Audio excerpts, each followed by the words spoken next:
official World Cup coverage on SJ Radio. Here we go in our next game then. Uruguay and Portugal so far. France 5, Argentina 4. Could have gone to extra time in the last 10 seconds, unfortunately.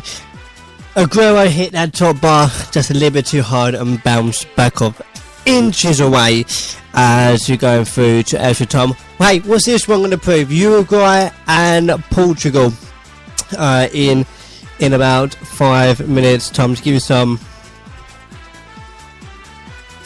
statistics in for you. 2-1 for Uruguay to win, 19-10 for a draw at the end of 90 minutes, and 7-4 for Portugal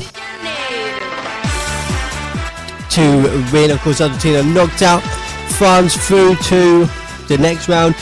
Tomorrow 3 o'clock Spain and Russia, and 7 o'clock is Croatia and Denmark. So let's go straight to it then.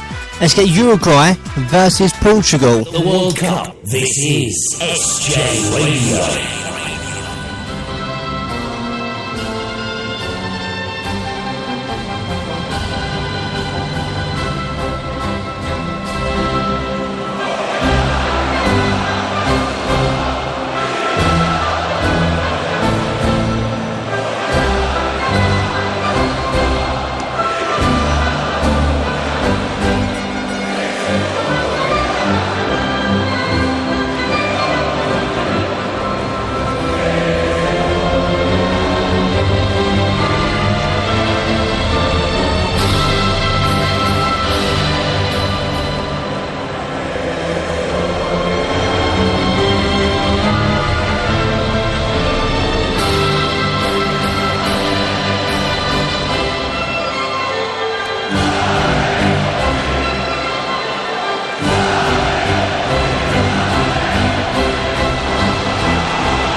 That tears rolling down the faces of so many Uruguayans in Sochi. They have showed up and they want to perform. Next up, the national anthem of Portugal.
Smiles on the faces of the Portuguese players at the end of that.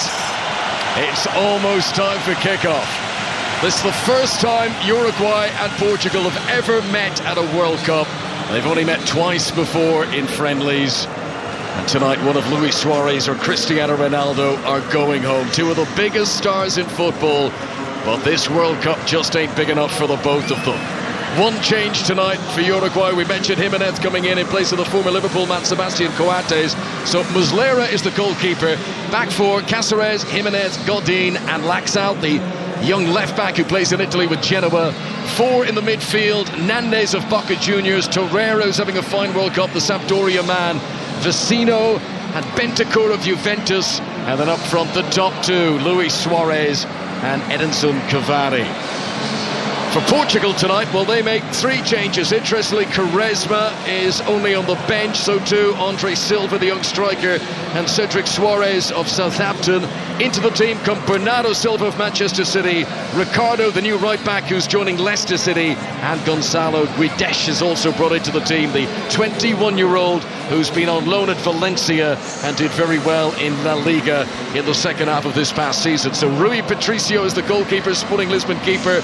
Back four, Ricardo, Pepe, Font and Guerrero. In the middle of the midfield, it'll be William Carvalho and Adrian Silva of Leicester, with Bernardo Silva on the right wing, João Mario, who was at West Ham on loan from Inter. We think he's going to start on the left, and then the top two, Ronaldo and Guedes, who'll be doing a lot of the running, trying to put pressure on the Uruguay defence. Yes, it's all about the top two, Guedes and Ronaldo. You have got to keep an eye on them. They do find pockets, and they will shoot on sight. But Uruguay are very stubborn. Back four will be very strong, very organised. And Portugal have got to be careful tonight. They have got a bunch of players that are one booking away from a suspension, and one of those is Ronaldo. Mr. CR7. Cristiano Ronaldo, if he was to get a booking here, and if Portugal were to progress, he would miss the quarter-final. There are 6 Portugal players who are in that position. One of them is Quaresma. One of them, Cedric, who's of course been dropped to the bench. Both of those, that might have been part of the thinking. But here we go then, Uruguay in their sky blue, Portugal all in white. Ronaldo's got the plumage out, he's the peacock down there. He's got the shoulders back, the chest pumped up, and he says, come on, let's be having you, Uruguay. Yes, that is some walk he's got there. That's a walk that means business. He's pacing up and down the halfway line, into the centre circle, away from the centre circle. He just wants the game to kick off. The Ronaldo strut in full evidence. Gonzalo Guedes is standing with a ball at his feet inside the centre circle. The referee is from Mexico, Cesar Ramos. Earlier on today, France 4, Argentina 3 was probably the best game we've seen of this brilliant World Cup so far. But we've been looking forward to this one, Dion Dublin. Here we go then. Uruguay-Portugal is underway. Portugal playing from right to left as we look down. João Mario controls it under pressure from Nandes. He'll roll it back to Jose Font, who played, of course, with West Ham not so long ago, but now in China. He's at a shocking time since he moved to China. He moved at the end of January. He's not had a win yet with his new club, not one single game. Here's Cavani for Uruguay, trying to release Suarez. Dangerous combination between the two of them already, but it's cut out by Guerrero, and Portugal trying to clear it away, but it comes back to Suarez, just outside the penalty area. Right-hand side, stands very strong up against Font, who tried to shove him off the ball, but Suarez had planted his feet into the deck. Eventually Uruguay do lose possession, but they quickly win it back again, and Godin from the centre circle will turn and roll it back to the goalkeeper Muslera, who tonight makes his 101st international appearance. Yes, it's just a sign there, the combination of Cavani and Suarez. They are both, I'm looking at them now, they are both right up top, right next to the centre halves. They're not dropping back, they're not getting behind the ball. Now, chance for Uruguay. Cavani thought he was in around the back, but the referee blew the whistle for a foul on Pepe, and that will be a free kick to Portugal. Pepe, who loves a bit of an arm wrestle, and he got into that tangle with Cavani and won the free kick. That'll be some tangle. Really, two strong players there. I was watching Suarez as well when he had his back into Font. Font couldn't get anywhere near him.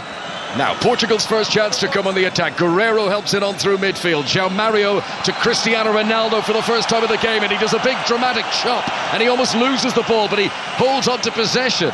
Ronaldo with a fancy touch, the first he's seen of the ball. João Mario down the left-hand side, swings it in, too high for Ronaldo, who'd gone to the front post. Bernardo Silva was arriving at the back post. He headed it back across goal, but it went over the top, and a goal kick to Uruguay. But Portugal looking dangerous on their first attack. Yeah, João Mario just going down the left-hand side, right at the byline, left-footed cross, outswinger, and Ronaldo was looking to go to the far post, but he seen Silva there, had to change his mind, dart across the front man. If it was roles reversed, it might have been a different outcome. Bernardo Silva, who Manchester City paid just over £40 million for last summer. He only started 15 league games. I mean, we know the quality they've got at Manchester City, but I always thought he impressed when he came on. Bernardo Silva, he's in from the start tonight. One of 3 changes for Portugal and their coach, Fernando Santos. The two coaches, by the way, Fernando Santos and Oscar Tabarez, they could be brothers. I mean, they're almost identical. You see the two of them down there, and, you know, similar sort of age as well. Tabarez a little bit older. Stature as well, same hairstyles, bit of grey, bit of black. Same suits as well, looking smart. They've got the face, you know, the complexion that suggests they have lived maybe more than one life already. You know, they've been around the block, those two. That lived-in face. Lived in. Fernando Santos, what a record he has with Portugal. He's only lost one competitive game outright since he replaced Paulo Bento in 2014. That's, you know, excluding penalty shootouts. Here is Uruguay on the attack with Nandes on the right-hand side. Plays a 1-2, tries to get into a crossing position. Well swept across from Jose Font to put it out for a corner. That's good play. Corner to Uruguay. That's good play. It was just dropped into an area, and Suarez comes in from behind Font, chests it over to Nandes, gets it back, plays a 1-2, but Font doesn't go in with Suarez. Right to do so, because he got a chance to block the cross.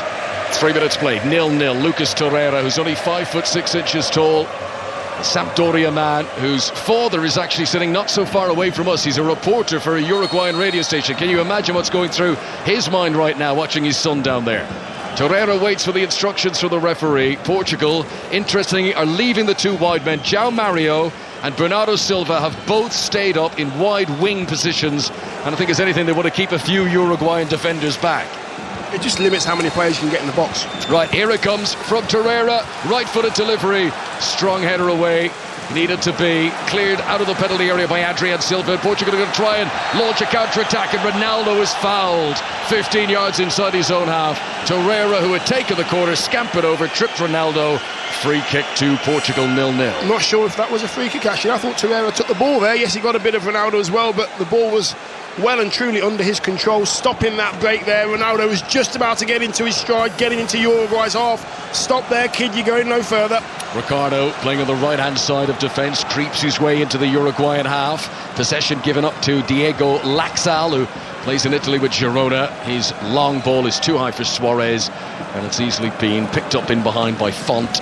On his left-hand side is Guerreiro, and Portugal work their way up to the halfway line. Guerreiro short into the midfield, to the feet of Adrian Silva, with that long protracted transfer from Leicester after missing the deadline by 14 seconds. Here's Bernardo Silva, gets to the edge of the penalty area, bright orange boots, sets up Cristiano Ronaldo, who shoots, and it's slightly to the goalkeeper's right, and it's saved by Muslera. That is the first shot in anger of the game from Cristiano Ronaldo. Yes, Bernardo Silva there, he was shaping to come on his inside on his left foot. He did want to shoot, but he must have had the loudest shout from Ronaldo.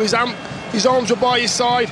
Just roll it to me and let me get a shot off. He did just that, but the keeper was in the right place on this occasion. This is 5 Live for the BBC, the 2018 World Cup. We are live in Sochi tonight, where it is swelteringly warm.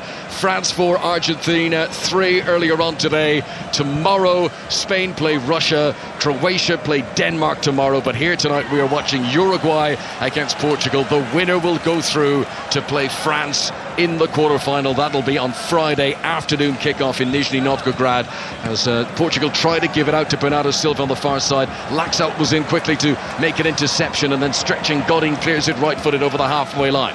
Controlled by William Carvalho, the Sporting Lisbon midfielder. Out to Bernardo Silva again on the right-hand side. He's tackled immediately, and that will be a throw into Portugal, which they want to take quickly. Ronaldo throws it into the box. Came off the top of the head of Bernardo Silva. Laxalt had done well there. He ran all the way with Bernardo Silva. He tracked his man into the penalty area, and Uruguay can clear it away with Nandes on the right-hand side. Great ball up to the halfway line. Controlled by Edson Cavani. Suarez is way over, but he picked him out on his laser, and he pings it right to the Barcelona man. And Suarez now attacking the box. Back into the middle. Cavani! Oh, that's sensational! He heads it into the top corner. That's one of the best 1-2s you'll ever see. Cavani started that on the halfway line. He slung it to the left wing to Suarez, and by the time it came back into the middle, it was that same player, Edson Cavani, who headed to the top corner. And with 7 minutes played, Uruguay lead Portugal 1-0. Oh my word, I'm thinking to myself, why are you so far away from Suarez? Play as a pair, you're up front together. But no, Cavani pings the ball from the right wing to the left wing. It doesn't bounce, it hits Suarez on the chest. Suarez goes left, comes inside on his right, and who's there to head in at the far post? Cavani. That is a fantastic goal and a very difficult header. Unbelievable forward play. Brilliant goal for Uruguay, who score early in Sochi. And Portugal, the reigning European champions, are going to have to come from behind if they are to progress at this World Cup. Uruguay 1, Portugal 0. Cavani, wow. I mean, he picked it up on the halfway line. He played a brilliant pass, which most players would be excused to say, I'm going to sit back now and say, well done, what a great pass that was. He didn't. He sprinted into the penalty area and he got on the end of the resultant cross. Yeah, good forward play. Didn't stand there and admire his ball. He wanted to score a goal. He did his job. The easy bit was the ping. The hard bit was the header. Wow. Fantastic header from Edinson Cavani on his 105th cap. That is his 44th international goal. He was the top scorer in South America qualifying with 10 goals. He was the top scorer in Ligue 1 in France this season. 28 goals in 32 games for Paris Saint-Germain. He is a lethal, world-class striker who probably gets overshadowed because of the notoriety of Luis Suarez as much as anything else. But when it comes to the skill of putting the ball in the back of the net, that is a world-class finish from a world-class striker. Yes, it's a natural thing that he has. He always seems to find himself in good positions. He's happy to go under the radar. Don't worry about me. If you want Suarez to be the top man, that's fine, but I will still do my job. I will still contribute. First attempt on target from Uruguay in the game. Just moments earlier, Ronaldo had the first shot on target, saved by the goalkeeper Muslera, and it was a good team goal. I mean, Cavani's individual brilliance at the end of it, but the way they turned defence into attack there, and in a way caught Portugal cold here. 1-0 down after just 7 minutes. Yeah, you've got to know when he plays that ball, you've got to know that Cavani is going to try and get into a goal scoring position. Pepe switched off, Font switched off. No talking at all from Guerrero, telling Font that he's on his way in. Poor defending. Here come Portugal down the right-hand side. Bernardo Silva of Manchester City. Oh, his lovely footwork there. Just deceive the opponent to get into a crossing position. And then he plays it off the shins of Laxalt, and that will be a corner. Corner to Portugal, who trail 1-0 in Sochi. Yeah, all the Portuguese back. Every single player is now back. They're all finding their position. Suarez is jogging straight into that near post area. Anything's under hit, he'll clear it. Cavani's there, 6-yard box. They're all in there, man for man. No, this is no zonal. This is all man for man. Packed house in Sochi, every seat I think taken. Here comes Guerrero's corner. It's rolled short to João Mario. Back out to Guerrero, edge of the penalty area now. Swings in a really good cross to the back post. Font got up well. His header went across the goal and wide. The Uruguayans were appealing that Font had fouled the player who was nearest to him there, but it was Vecino. But that would have counted had it either gone in or had someone been on the end of it. Good header from Font. Yeah, great. It was a fantastic ball in as well. I'm thinking that was far too hard. But Font had just sneaked all the way around the back. Nice arcing run. Gets above Vecino. And no danger. What a start tonight in this World Cup that just keeps giving. Myself and Dion were unfortunate enough to be at the only 0-0 draw that Denmark-France gave, but otherwise it has been a cracking tournament. And this is now poised, fascinatingly. It is smoking Portugal out. They now cannot afford to just sit back and defend. They have to come and attack it. From a neutral perspective, that should make it a more entertaining game, as João Mario plays an impressive cross-field ball and picks out on the right-hand side Guedes, the striker who's dropped into a slightly deeper location. They've now got it with Ricardo. Short ball into the midfield. Holding on to possession, Portugal are forced back into their own half. Jose Font, 34th cap tonight for the 34-year-old. Rafael Guerrero of Borussia Dortmund on the left-hand side. And he doesn't take any chances under pressure from Nandes. He plays it back into Font once again. Portugal come over the halfway line. They trail 1-0. Bernardo Silva making his way slowly towards the Uruguay penalty area. Now Vecino tries to put some pressure on him. Support is available from Adrian Silva. Back out to the right-hand side go Portugal, then back into the middle again in William Carvalho. And they're hoping they can carve open a bit of space here on the left-hand side, where Guerrero gives it on to Cristiano Ronaldo. Shuffles away for the first defender. Cracks in a shot from miles out. Torreira is actually injured by the force of the shot there. It hit him in the lower leg. He's gone down. Play continues until the referee blows the whistle to bring it back. I mean, Ronaldo going for the spectacular there, and it must have been a dangling ankle or something from Torreira, the fact that he's been hurt with that shot. Just seeing the replay now, whether it was a dangling ankle or not. No, it's just caught him in the side of the knee. I don't know why he's gone down, because that's an area you can sort of deal with when the ball comes in at pace. But whether he was trying to slow the game down, it hindered Uruguay rather than helping them. But again, that ball was dropped into into Suarez, and the strength and the low centre of gravity, getting in front of Font, really using his strength, bending over the ball, throwing it down, holding on to it, bringing other people into play. Wow, good forward play, good forward play. Uruguay 1, Portugal 0. If you're just tuning our way here at 5 Live, Cavani has scored, set up by Suarez, excellent goal. I mean, genuinely, one of the best, certainly one of the best headers I've seen of this World Cup.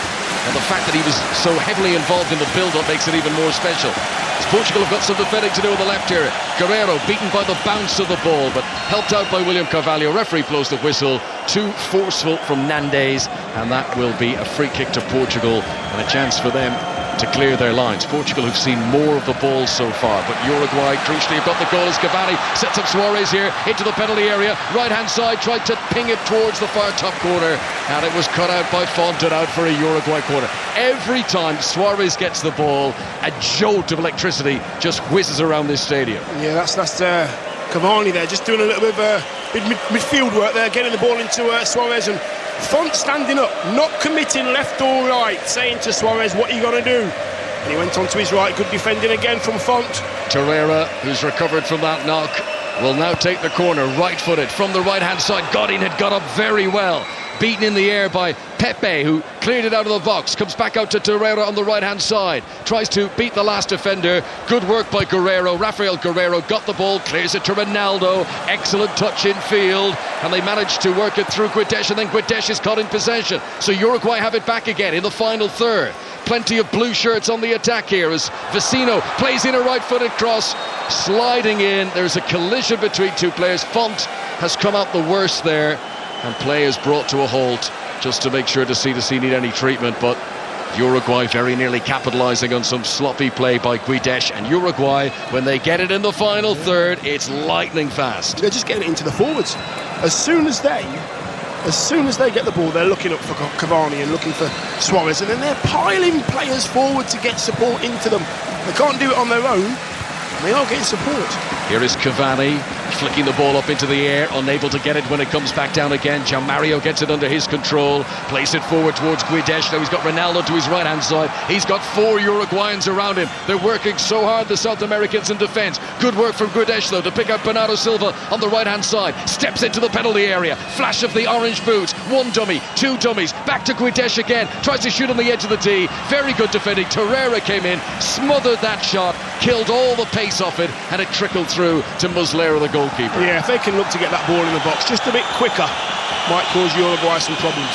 Here comes Adrian Silva for Portugal to Bernardo Silva on the right hand side, back into Adrian Silva. He's in the penalty area. Godin comes out to shepherd him back outside the box. Here comes the cross from Ricardo, right footed, looking for João Mario, cleared away by Uruguay, but Portugal come again. Guerreiro on the left hand side of midfield, back into a more central location to William Carvalho. He's got Bernardo Silva to his right-hand side, and again, as soon as Bernardo Silva tries to cross, an outstretched leg, this time from Bentancur, stops that. It falls here for William. He tries to shoot from miles out. Jimenez is in to block it again, and it's become a shooting gallery here with Portugal just wave after wave coming, trying to strike the ball, and Uruguayans bravely throwing their body in the path and making sure that Portugal do not progress. Portugal tries something different here, down the left-hand side with Rafael Guerreiro. Looks up, doesn't fancy a deep cross, gives it short to João Mario. Now the cross will come in, too high for Ronaldo. He doesn't even challenge for it. He wags his finger. He says that's not good enough. Muslera comes and gathers the ball. Yeah, you can see by Ronaldo's reaction, he's thinking, I'm never going to get on that. He's saying he's gesturing with both hands. He's put both arms in the air as if to say it's too high, but then he claps João Mario for trying to do the right thing. They went down the right-hand side, didn't work, then they came all the way across with a lovely ping to João Mario, tried to put it from the left. They're trying all things. 1-0 to Uruguay, the early goal from Cavani. Portugal come again with the busy Bernardo Silva down the right-hand side. He's only ever scored 2 international goals, but he creates an awful lot of them. Now Cristiano Ronaldo. As soon as Ronaldo gets the ball, his chaperone for the evening, Torreira, is in just to keep waist tight against him. Here is Bernardo Silva, crossing position on the corner angle of the penalty area on the right-hand side. He'll drop it back into the midfield to Adrian Silva. They've worked well here. A triangular passing movement has given a little bit of space for Ricardo, but his cross is disappointing. It was low, it was too close to the goalkeeper, and Muslera easily saves. Yeah, watching Bernardo Silva in those lovely orange boots. I've never seen so many chops and changes and dummies and I'm going to cross, I'm not going to cross since Peter Beagrie. That's the last person. If I was a centre forward, I'd be saying, get the ball in the box. That's enough. Enough jinking on the wing. Just deliver it into the penalty area. 5 Live for the BBC. Earlier on today, France beat Argentina, and the winner of this game will play the French. So at the moment, it'll be France against Uruguay, but there's a long way to go. Portugal have possession on the halfway line. It's played forward by Guedes, youngster who's been chosen to play in that other attacking role. I wonder if it's his youth and the willingness to do a lot of extra running that convinced Fernando Santos that he's the man to be involved. Here's João Mario, almost losing the ball under his own control in the centre circle, but he recovers again, and Ronaldo peels off on the left wing to find a little bit of space. This is Cristiano Ronaldo into the penalty area, goes around 1, goes around 2, turns back on himself. Then, just a very anticlimactic soft pass, just when it was all being coiled, the spring, he just gently eases possession away. João Mario has it, 10 yards outside the penalty area, in front of the D. William in support. Uruguay happy to sit deep. They are a very good defensive team. They'll say to Portugal, right, come on, try and break us down. Bernardo Silva drags the ball under the studs of his right boot. He's got Ricardo outside him, back to Bernardo Silva. This time it's Cavani who runs, lovely ball, chance to cross it in by Guedes. Ronaldo was waiting on the edge of the 6-yard box, but so too was Jimenez, and Uruguay clear it away, and Suarez will battle for the ball, and he falls to the deck, and he holds his head, and the referee blows the whistle, and it's a free kick to Uruguay, bang on the halfway line.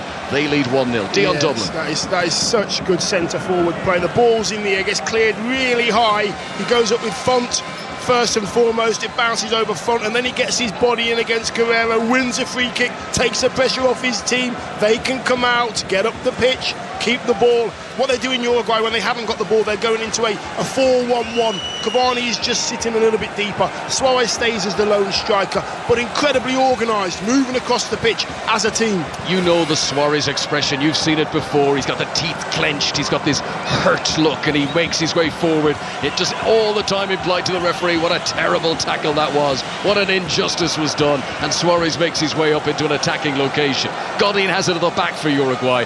For a moment he thought about blasting it out to the left wing, then he said no, let's take the safe option, and he rolls it back to Muslera. We mentioned he's already passed the 100 cap mark at this World Cup. He only turned 32 a couple of months ago. I mean, he can go on. I mean, who knows how many caps he's going to get as a goalkeeper. I mean, realistically, he could have another decade in that shirt, certainly another 7 or 8 years anyway.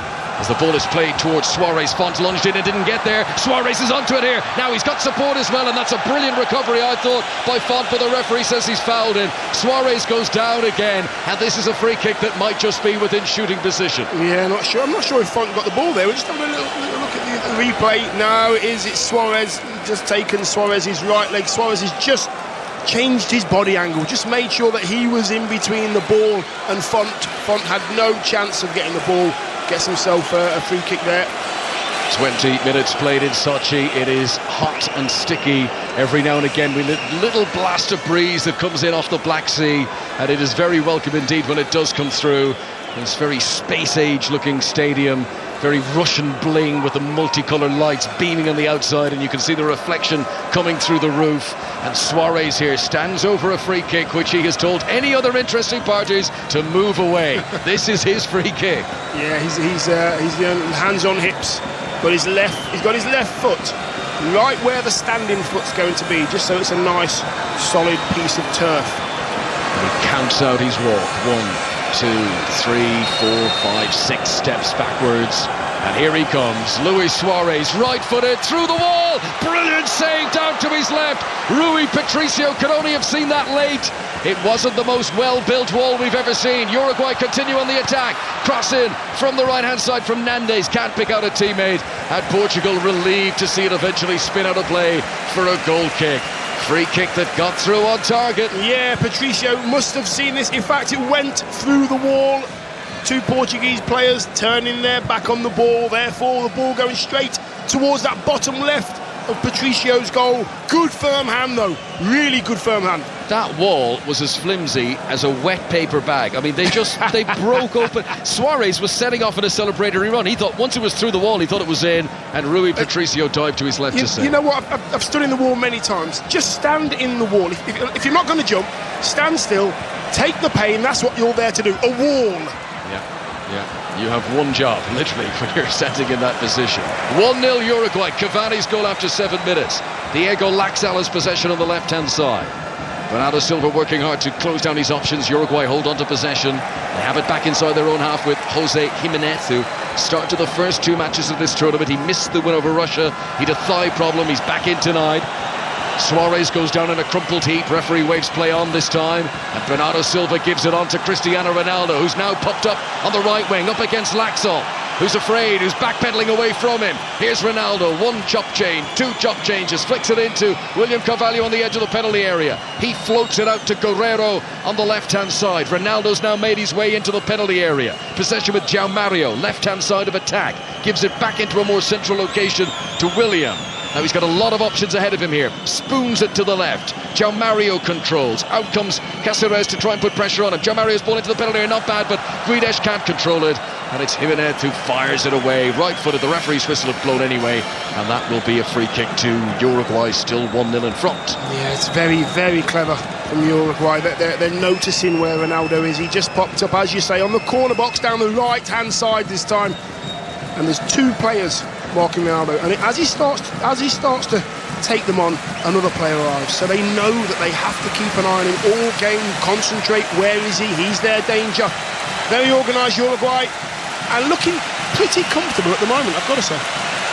Fernando Muslera wearing red, the Uruguay goalkeeper, takes the free kick, right-footed, through the night air, deep into the Portuguese half, where Adrian Silva wins a header, and now Bernardo Silva is released by Cristiano Ronaldo. He's got good pace, and he's away from 2, and he's tripped by the second, and Bernardo Silva is going to get his free kick just outside the penalty area, and he is appealing for a yellow card for Godin, and I can see his case. I understand where he's coming from. Yeah, and Ronaldo as well, sprinting over to the referee. He knew that when the referee looked over his shoulder, he's seen Ronaldo sprinting towards him. Ronaldo quickly put his hands behind his back. No offence, just wanted to talk to you. That was a bit like Claudio Chirigia, that famous Argentina Cameroon game at the start of Italian 90, where he beat one challenge, he beat the second challenge, and there was no way he was getting past the third. Godin says this is where this run comes to a halt. So free kick to Portugal. Ronaldo's in there, waving his arm in the air. He's standing right by the penalty spot. He's standing in what's obviously an offside location, but he just wants to unnerve the Uruguay defence. Muslera's bellowing all sorts of instructions. Uruguay going to brazen it out. They'll hold their highlight. Now they step back. Ronaldo's presence has scared them. João Mario swings in and in. Right-footed, just too high for William, who was in the centre. And the ball bounces and skips out to the penalty area. And Suarez in a right full-back position. He plays a nutmeg through Guerrero. Guerrero says, forget about that, mate. And he snaps his heels shut. And what was Suarez doing there? He's a right full-back position. That is completely unnecessary. Yeah, you can't do that. That's and this is me talking as a forward here. You can't do that as a forward. I've done it many times, trying to play a clever pass through someone's legs or pick somebody out. Just get it out.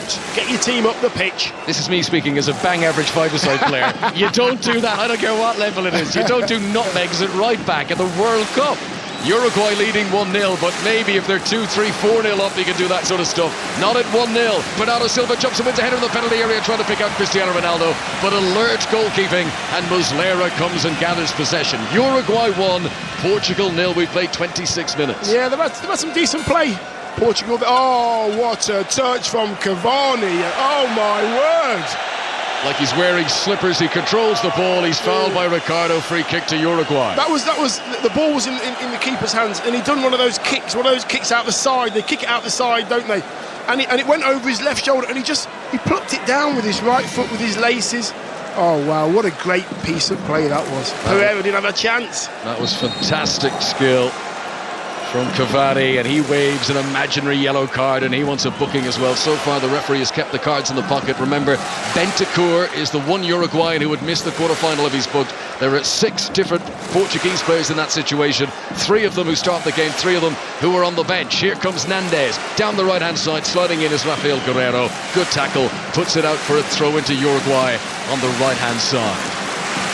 At the moment, when they do get the ball in the final third, both teams, Uruguay are looking more likely to score, looking to get into crossing positions and putting the ball in the box, where Portugal are just trying to find that special goal. Normally we think of Uruguay as sort of, the plucky underdogs, if you like, the small population, all the rest of it.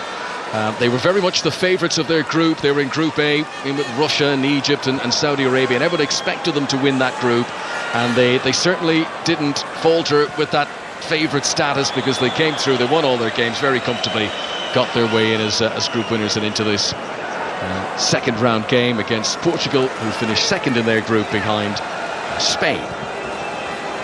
Uruguay have possession. Cavani on the far side plays it off Bernardo Silva and out for a throw-in to Uruguay. So for the first time in this game, we played 28 minutes exactly. There's a bit of calm. It just calm for a moment. Won't last long, but everyone takes a breath. Cavani, sorry, it's not Cavani, it's Laxalt takes the throw-in on the far side. Cavani challenges forward up against Pepe. Here is Ricardo, the right back. Infield to Pepe, the former Real Madrid man. Clears it up to the halfway line to Cristiano Ronaldo. Right through the back of him comes the defender Godin. Ronaldo manages to hold on to possession. And here comes Rafael Guerreiro down the left-hand side. Nandes got close to him, flicked it infield to William. Now Adrian Silva. Guerreiro has taken up a good position wide on the left-hand side as Guidesh has possession and brings it to within 5-6 yards of the Uruguay now. 10 men behind the ball for Uruguay. Suarez is forward, everyone else working hard to contain Portugal.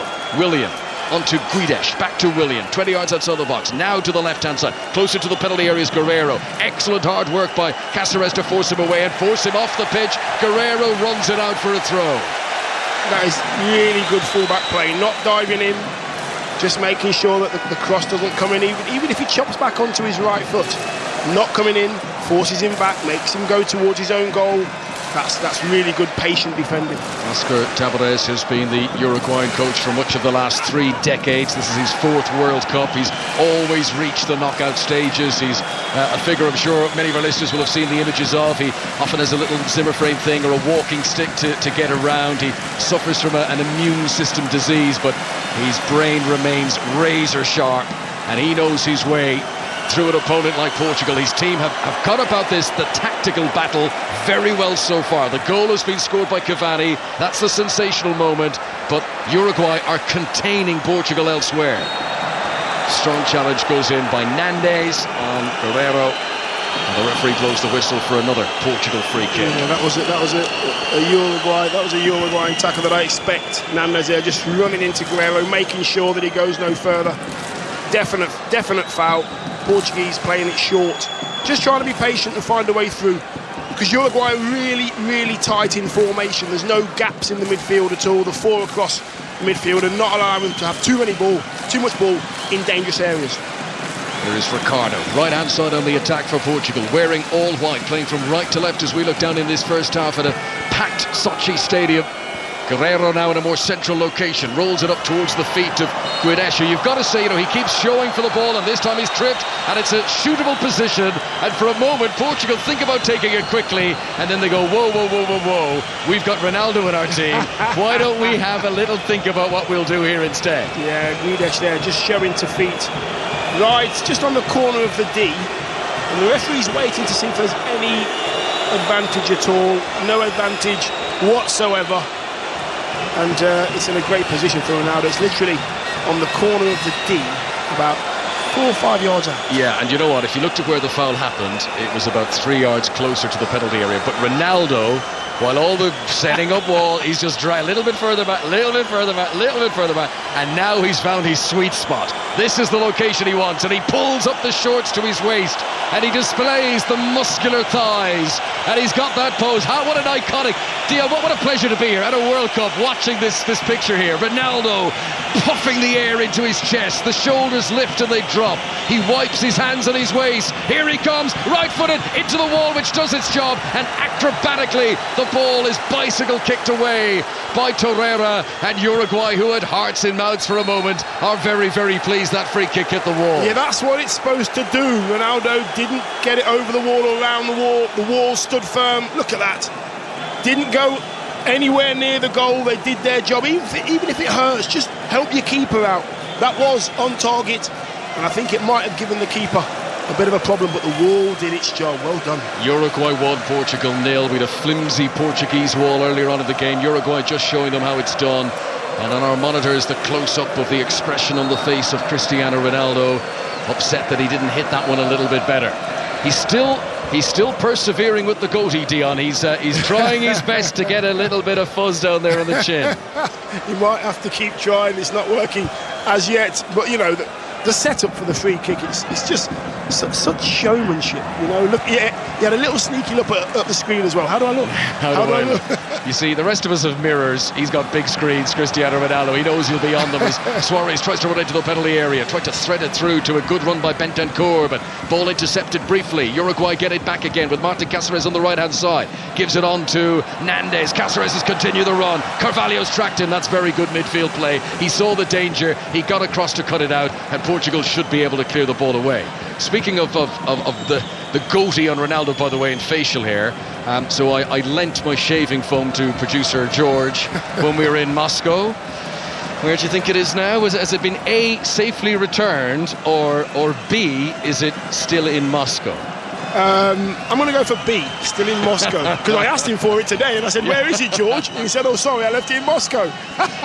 Life on the road, we're running low on toiletries, but we're having a good time as Portugal try to come with Adrian Silva putting a ball way too far in front of Ricardo, and that goes out for a throw into Uruguay. So, story of the match, if you're just tuning in on 5 Live, Uruguay out of the traps like they're in lane 5. Cavani setting up a goal that he got on the end of himself to score. Brilliant header to the top corner, and Uruguay ever since then have had to absorb a lot of pressure from Portugal, but there's not been many occasions where Portugal have been clean through to actually have a striker goal. Not at all. They're not being allowed to, have too much space.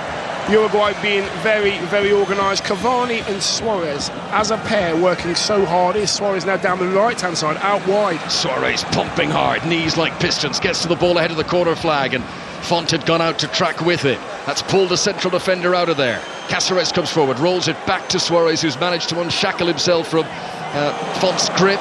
Now Cáceres comes into a more central location, rides another challenge of Adrian Silva. He's got Nández with him. Here comes the cross. Oh, they wanted Cavani in there. It was Bentancur jumping. He's not as tall. And in the end, the ball goes out for a goal kick. But another threatening attack from Uruguay, who look so dangerous every time they come forward. Yeah, that was pretty funny there. Ronaldo. Suarez went from the centre of the pitch into a right wing area. He got the ball, he had to hold up front, he had to battle. It was like 5-10 seconds of work. He's holding him up, he brings his pal into play. His pal gives him the ball straight back, and he wants to put his hands on his knees. He's that tired. So is today the day that the two big superstars exit the World Cup? Already earlier on, Messi gone home, Argentina beaten by France by 4-3. That is it for Messi. And right here, right now, Cristiano Ronaldo's Portugal are trailing Uruguay by 1-0. 10 minutes to half-time. Bernardo Silva takes it down on his chest, lets it drop onto his instep, and a little dink back to Pepe, who helps it to the goalkeeper, Rui Patricio. He returns it to Pepe, and Portugal come once again up towards the halfway line with Ricardo Pereira. Leicester City, who've done the deal to sign him, was Porto's right back last season. Rafael Guerreiro up from the left-hand side here, the Borussia Dortmund player. That's a bit of criticism about his lifestyle off the pitch. Not the most disciplined of players, diet and what have you, but he sends in a cross here that hits Cáceres and goes out for a Portugal throw, which is taken quickly by Guerreiro. Back to Bernardo Silva, who's been operating on the right wing for most of this game, but has now come into a more central location, and I believe that's his preferred position. He wants to play in the middle. Here comes a cross. Guerreiro from the left-hand side. Ronaldo had got in there. We know how good Ronaldo is in the air, but it's headed away easily by Jimenez on that occasion, and then Bernardo Silva commits a foul, and that will be a chance. Finally, Cavani, a chance for Uruguay to clear their lines here and get the ball down the other end of the pitch. Dion Dublin. Yeah, Guerreiro should have really put a bit more height on that one there. Ronaldo's at the far post. Guedes is at the far post as well there, waiting for some quality to come into the box. He hits the first man, which is so infuriating when you've worked so hard to get a bit of space, and no chances as yet. Uruguayan fans are twirling T-shirts, scarves, wigs, whatever they have in the air. Portuguese fans trying to rally their team. Godin prepares to take the free kick, 20-25 yards inside his own half. Uruguay pushing up a high line here, getting right on the shoulders of the defenders. Suarez was holding his head before the ball even came to him. He knew Font was going to come cannoning into the back of him. He didn't even challenge for the ball, and Portugal regained possession. Bernardo Silva, who's back out on the right wing, the left-footed player who likes to cut in on that left boot.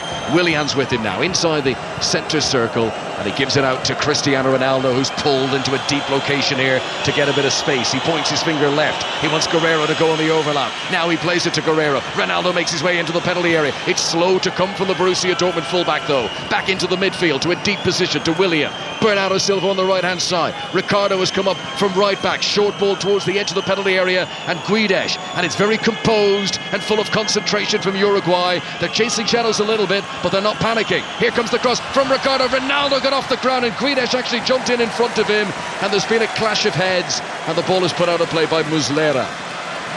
Yes, he's holding his sort of left temple there, Guedes. Just gets in front of Ronaldo. Ronaldo's actually set himself up to get some height, and he sees his pal there, his strike partner. Yeah, I think it's just it's a clash of heads. Clash of heads there. Godin, who's got a forehead made of granite, hardly flinched there, but he walloped into young Gonzalo Guedes, who's got the little Tweety birds and the stars spinning around his head as he gets back to his feet now. Godin is doing nothing. He's just carrying on. Godin is like, no problem. Nothing's happened at all. Wipes a little bead of sweat from his forehead. Luis Suarez says of Diego Godin, he said he's the biggest nuisance to play against. He never leaves you alone. Diego Simeone, who's his coach at Atletico Madrid, he says that Godin is the one player he would never allow to leave the club. No matter how much you offer, he ain't going anywhere. Yeah, because successful teams need a backbone, and he is number one on the team sheet when it comes to backbone. Cheers or whistles from Uruguay fans. You can tell it's Ronaldo on the ball. He managed to hold off Nandes. Long, mazy run down the left flank, right up against the choke of the touchline, and eventually Cáceres comes across and tackles him out for a throw. Throw into Portugal, who remain on the attack. It's taken by Guerrero to João Mario. Cáceres working hard again at right back, and the ball goes out, and it's just a goal kick. Ronaldo can't believe it. He runs up and he bellows in the face of the referee. He says, surely it's a corner. Referee says, no. Goal kick. We've got 6 minutes to half-time, and Uruguay still lead Portugal 1-0. Yes, no, that was baffling, actually. Lucas, is it Casillas there? I think he might have got a touch. No, he didn't actually. He's done well. Strength. He got pushed in the back. Referee given nothing. Right decision. A reminder to download the 5 Live World Cup daily podcast. Kelly Cates joined by Diego Forlan in today's episode. Didier Drogba will be in tomorrow's episode. All the big names on the 5 Live World Cup daily podcast. Perfect for your morning commute. Never more than 40 minutes here in Sochi. 1-0 to Uruguay. And Rafael Guerrero has it 10 yards outside the penalty area on the left hand side. Nandes comes close to him. Uruguay working so hard off the ball. Look at this. Cavani throws himself into a challenge. William, who's no wilting lily, whatever the expression is. I mean, he goes bang into it as well. He's not shying away from that. And the referee blows the whistle and says free kick. Wilting violet? No, I'm mixing up my metaphor. Yes. Shirking violet. Shrieking violet. No, shrieking violet. Shirking violet leek. Lily. Yes, flower. Broccoli. Flower or something. Just Indeed. great work from Cavani. Just really good work. Leaving Suarez up there just to sort of keep those two centre halves occupied, but Cavani going in doing the dirty work there and really helping his team out. Gets a free kick. They can get up the pitch. And Portugal, they look frustrated at the moment because they're trying everything and they're not getting nothing. Here comes João Mario down the left-hand side. He slipped there and he hurt himself a little bit. I think he's trying to con the referee that he'd been fouled. He tried to cut back on his right and he sort of went over on his own ankle, and Uruguay clear the ball away and they get a throw in on the halfway line. And Fernando Santos, the Portuguese coach, is out to the edge of his technical area. He even steps another pace closer to the pitch. And he said to João Mario, come on, I need more from you. This is serious now. This is 4 minutes to go to half-time. We've reached the knockout stages, and as things stand, Portugal are going out. They trail 1-0. Yes, it's a difficult one for the two centre-halves, for Pepe and for Font, because Suarez is staying up top, so they have to keep two players back, one in front, one behind. That means that Uruguay have got an extra player in possession. Cristiano Ronaldo, who got his hat-trick against Spain, who was here at this stadium in Sochi. He got the winner against Morocco. Can he once again show up on the big stage? Because this is one of those moments now. Portugal need him.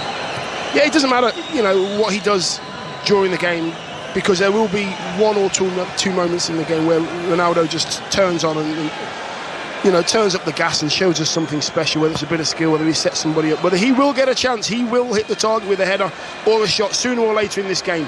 Guedes jumps for a header. João Mario sees it out. Last touch came off Nathan Nandes, the Boca Juniors midfielder, so it'll be a throw into Portugal. Just down below us, the number 5, Rafael Guerrero. Throws it short to Adrian Silva, who's been caught in possession by Bentancur. Battling hard for it here is Nandes on the right wing. Keeps it in play. Very congested area there, right up against the sidelines, and eventually he's fouled. Free kick to Uruguay, and they're frustrating Portugal at the moment. Yeah, Silva's in there, Font's in there, Pepe's in there as well, all scrapping for the ball. There was about 5 players right in front of the dugout on the halfway line, kicking and just trying to get this ball under control. Unfortunately, it was a foul by a Portuguese player there on Suarez.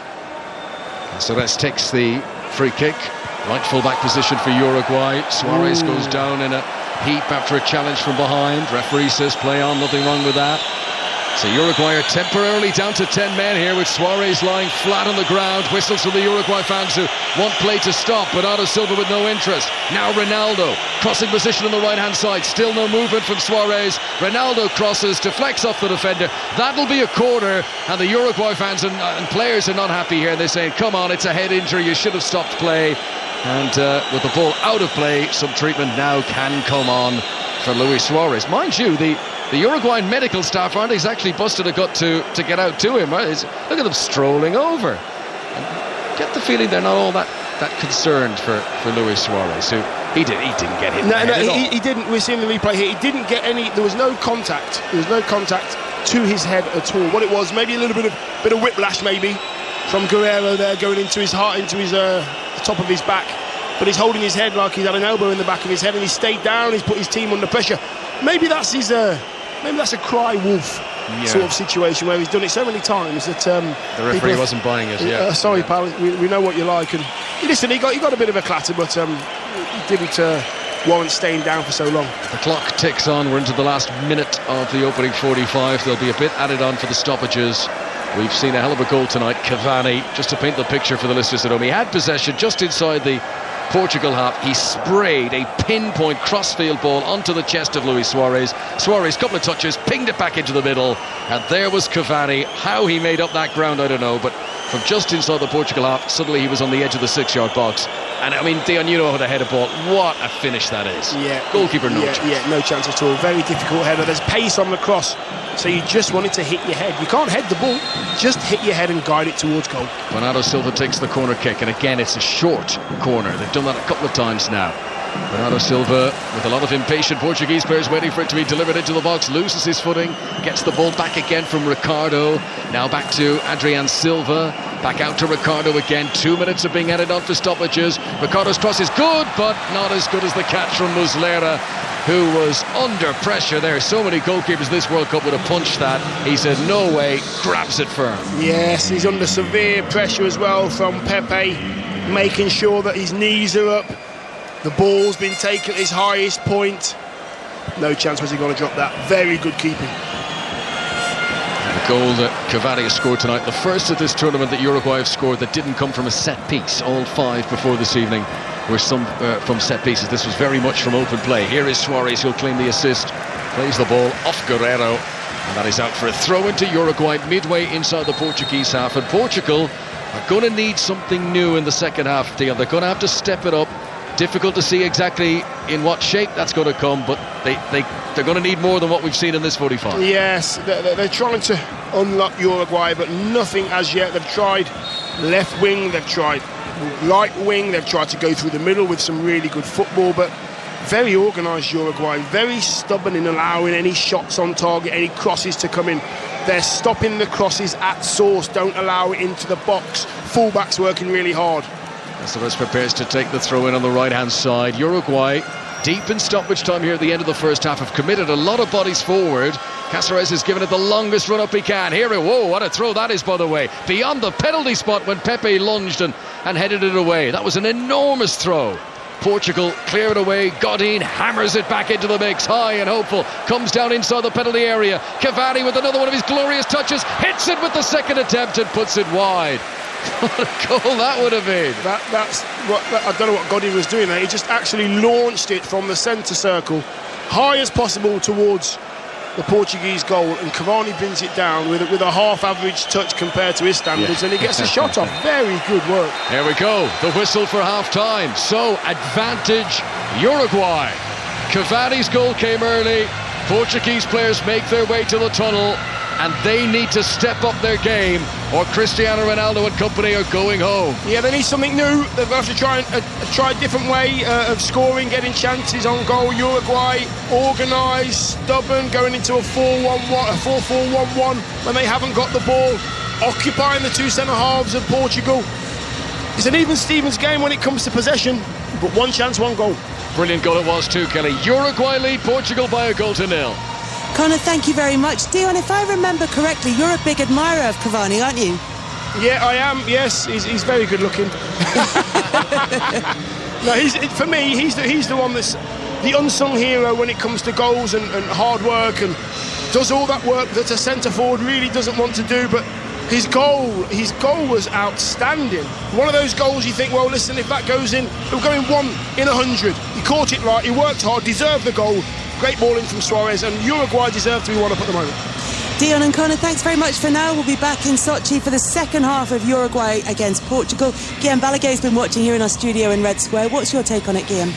It's 4 goals for the strikers of Uruguay. It's non-goal conceded so far in the World Cup. Everything that they try is going to plan.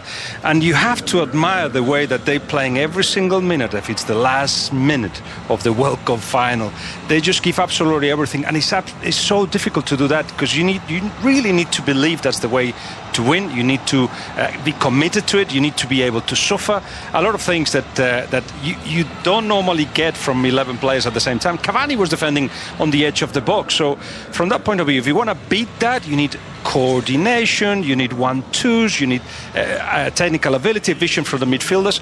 Huge amount of things, and Portugal have got mostly set pieces, free kicks, and of course the danger of a header from Ronaldo, not much more.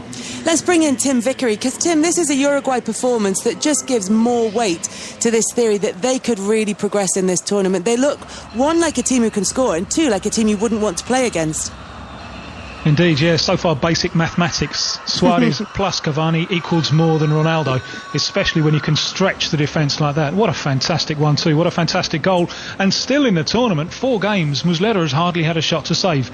You do wonder with VAR and so on if there's a chance of a penalty or something, or another set piece around the goal area for Portugal to get back into it. But apart from that, you can't see them breaking down Uruguay at the moment. And so this one's South America very much in command against Portugal. Earlier, though, we saw Argentina struggle really against France. Even though the 4-3 scoreline was quite narrow, it led to questions being asked about Sampaoli and his future as Argentina coach. What did he say? He's staying on, and I think there's a very good reason for that. If he's sacked, he's owed a fortune, and the Argentine FA don't have the money to get rid of him. So there could be some negotiations going on. I always thought it was a strange appointment, Sampaoli, for 2 reasons. Firstly, his game plan didn't fit the players that Argentina have. And they were a shambles. They should have lost by far more than 4-3 today. What was his game plan, Tim? Secondly, but when his game plan when he took over, the high line, the high press, and Argentina just don't have the defenders for that. But the second reason I always thought it was a surprise was Argentina were talking about redoing their under-20 project when they were so good at under-20 level, and they were looking for Sampaoli to plot for the future. But when he was in charge with Chile, he didn't do anything with that. In fact, he treated when he was in charge of the Chile senior team, he treated the under-20 team very badly. He hardly even let them train on the same pitches. So it was always a difficult fit. We will see if he's able to hang on, because public opinion will definitely be against him. But whether he stays or whether someone else comes in, they've got a huge job to do, because they have to start from scratch now. It's a very old side. Some of them, I think, will go, and some of them have already announced their retirement. Others will follow. And you can't see at the moment where the new players are coming from. There's a Copa America in Brazil a year from now. I'll be very interested to see what side Argentina take to that tournament. Sampaoli treated this job as if he was only going to be in the World Cup, and he was just waiting for the coin to go heads, because he tried 3 at the back, and then 4 at the back, and then Benega was out, and then he came in, and then Di Maria was out, and then he came in, and he uses against France for the first time in his time with Argentina a false 9. So not a clear idea. Enzo Perez was out and then comes in because of Lanzini's injury, and then becomes so important. No idea what the plan was when he actually could have been thinking. Hindsight is a wonderful thing, but well, there are structural problems with Argentina. I can solve them if you give me the time. Let's see what we can do here. But no, instead he was just trying to find the perfect solution every single day, and that's not how you should manage a national side. As Tim said, it's called sham followed by balls. You said, Tim, about some of the senior players already announcing their retirement from international football. Javier Mascherano is one of those, and watching that performance, it may not come as too much of a surprise that he's decided to do that. Yeah. But of course, the big question is about Lionel Messi. Guillaume, you know him and how he works, and his face at the end was empty, you described it as. It was the same face that he had 2 years ago when he announced his retirement in the mix zone, and that's important because he may have thought about it, but he learned from that experience. He knows that he cannot do anything on the heat of the moment, and now he's going to be thinking about the future, because he's 31. He was only 31 last week, and perhaps he should be thinking of what to do next. What I know for certain is that none of it has been discussed with his people, with his family, none of it. But let's say that everybody expects this to be raised in the summer. Summer tends to be an important part of everybody's life, because it's time for reflection, and in the case of Leo Messi, that's exactly what's going to happen. There was a case of almost now or never that we've talked about before, Tim, as far as Argentina are concerned. Is it almost a case of actually that was never the case? It was already too late. Yes, and they all knew that. You could see the reaction of the players at the end. They weren't distraught. They probably got away with it a little bit, because it could have been an absolutely humiliating defeat. And Messi said when the squad joined together in Buenos Aires at the end of May, he said, "Well, look, we're not amongst the leading candidates to win this thing." And that's the first time Argentina have said that for some time. So I think they knew. The opportunities came. I actually think that their big opportunity to win was 2006, when they went out to the Germans on penalties in the quarter-final. I think they could have won it that year. Since then, they've been gambling on little flashes of individual genius, and Mascherano to hold the defence together. He can no longer do that, and they have been an absolute shambles. Tim, thank you very much for joining us. We'll speak to Tim Vickery again at full time in this match between Uruguay and Portugal. Uruguay 1-0 up in Sochi. Cavani with the goal. Great header from a great Luis Suarez pass, wasn't it, Guillaume? It was fantastic, and it is how Uruguay were attacking. They were very direct when they could. The cross came from the left-hand side, a right-footed cross, and Cavani just headed it. When you hit it, when it hits your face, do you still call it headed? Well, your face is on your head. So okay. Biologically, you're correct.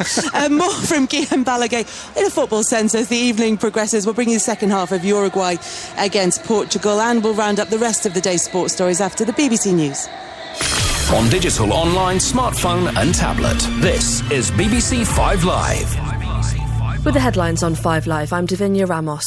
An investigation's taking place after 4 men were killed in a crash in Leeds. It happened on the Outer Ring Road in Horsforth in the early hours of this morning and involved a Seat Leon and a taxi. 2 teenage girls and the cab driver have been taken to hospital. Richard Padwell is from West Yorkshire Police.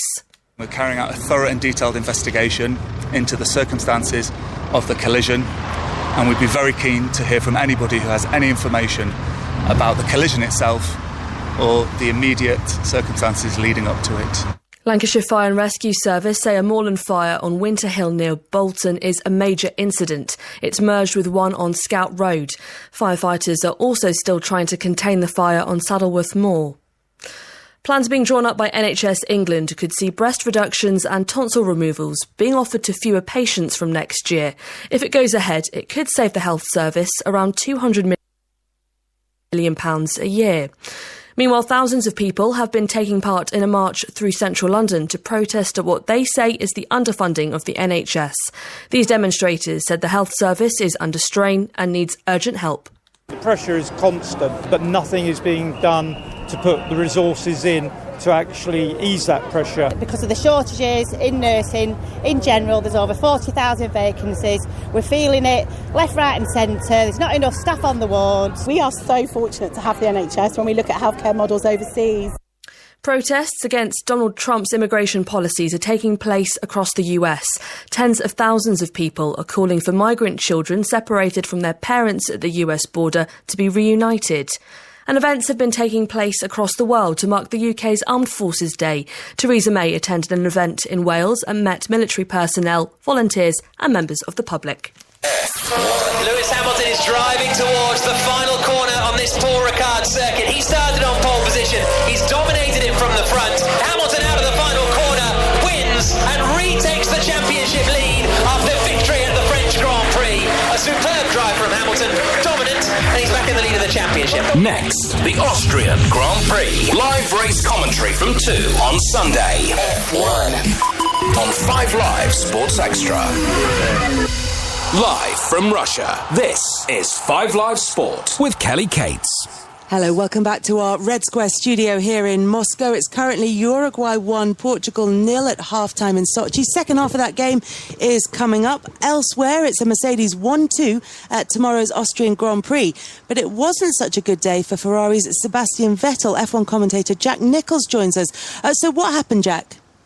Well, it was a very impressive performance from Valtteri Bottas in the Mercedes. It now means that of the 8 races so far, he's out-qualified Lewis Hamilton 4 times. So a fascinating battle between those two.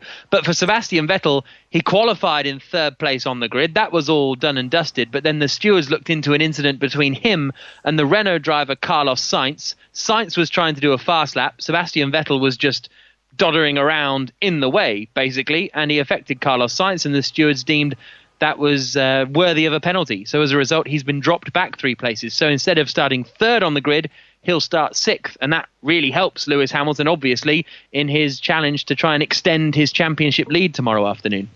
Jack, thanks very much. Coverage from 2 o'clock tomorrow on 5 Live Sports Extra. Hampshire have won the Royal London One Day Cup. They beat Kent at Lords. Kevin Howells has the details. Well, the fairy tale story would have been Kent ending a 40 years wait to lift a trophy here at Lords with the popular 42-year-old Darren Stevens in the ranks, but Hampshire proved too strong on the day. On a flat pitch, glorious June weather, runs were always going to play a large part, and Tom Alsop and Riley Russo made sure Hampshire got off to a very good start. 136 runs for the opening wicket inside 23 overs, with the South African Russo going on to score 125 in a highest total in a domestic final in Lords, 330 for 7. Sam Northeast against his old club making 75 not out.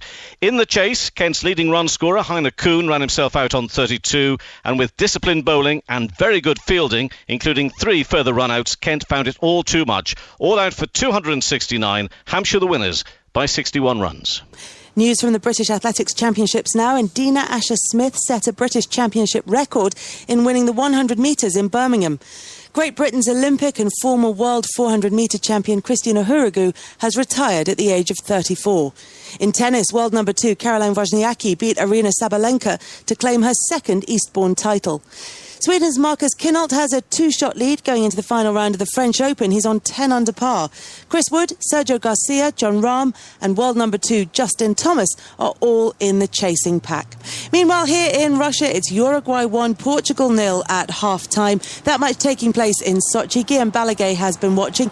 Guillaume, what do you expect Portugal to do in the second half? Is it just about getting Cristiano to do more? It's such a delicate situation right now because, of course, Uruguay will continue defending with their lives around the edge of the box. It's so difficult to beat that, but they will still have got Cavani and Luis Suarez up front with the possibility of scoring. So they need to just continue attacking. You need to actually get Ronaldo into the box, put the ball there. But talking about something else, do you know that Uruguay has got 1/10 of the population of Peru and Venezuela? 1/10. Is it really? It's about 3.3 million, Uruguay's population, isn't it? It's the smallest country ever to win a World Cup, which they did twice, in 1930 and 1950. And only 6 countries have ever qualified for the World Cup who are smaller than Uruguay. That's just unbelievable. You give me a stat, Guillaume, and I will rise to the challenge. Right, can Portugal rise to the challenge? They're trailing Uruguay by a 1-0 at half-time in Sochi. To take you through the second half, Dion Dublin and Conor McNamara. Thanks very much, Kelly. We're awaiting the teams to come back out onto the pitch. A few more stats for you while we do so. Cristiano Ronaldo, Dion, is yet to touch the ball inside the Uruguay penalty area.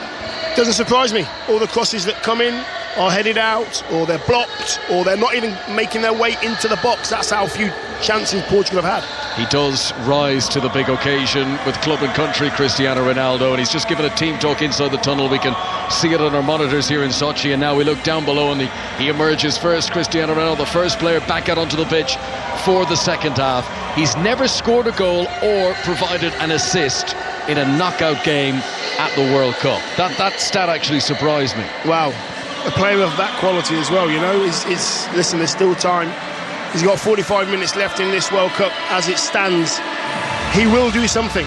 He will do something special. He will make the goalkeeper make a save in some way, shape or form. He's not bowing out of this one with a whimper. He'll make sure he has one moment or two. Yeah, Cristiano Ronaldo knows this is a time to stand up and be counted. This is a time to deliver for Portugal, which he has done so many times in the past. Cristiano Ronaldo, whose picture was on the front cover of the Portuguese paper A Bola this morning, and the translation of the headline was "Time to be a giant." He's capable of being a giant. Can he perform a miracle here to help? Well, not quite miracle, but can he perform the sort of miracle he routinely does week in and week out with Real Madrid? Can he beat this Uruguayan defence who have proved so stubborn so far? Uruguay have still not conceded a goal in this World Cup. Yes, the last team to do that was Brazil, I think, way back. So yes, they could be making history on all fronts tonight, Uruguay. But like I've said, Ronaldo now has to use his head. He has to use his teammates. He might have to do a few give and goes rather than trying to do everything on his own. Right, here we go then. Underway for the second half. Portugal in all white, Uruguay in their traditional sky blue. And it'll be Uruguay playing from right to left as we look down. Cavani's goal, which came very early, just 7 minutes on the big stadium clock when he headed into the top corner. That still separates the teams. But Uruguay have gone about this very professionally. But nothing to panic about. Everything's been under control for the South Americans so far. As Godin just continues that style by rolling it calmly back to Muslera, the goalkeeper behind. He'd not been called into action all that often. He'd one daisy cutter to save from Ronaldo. He'd one cross he took very well, Muslera. Well, that's been about it. As Font down the other end shows a bit of panic, puts the ball out for a Uruguay throw. Now they will be on the attack. Yeah, that's the ball went back from kickoff to Muslera, the keeper.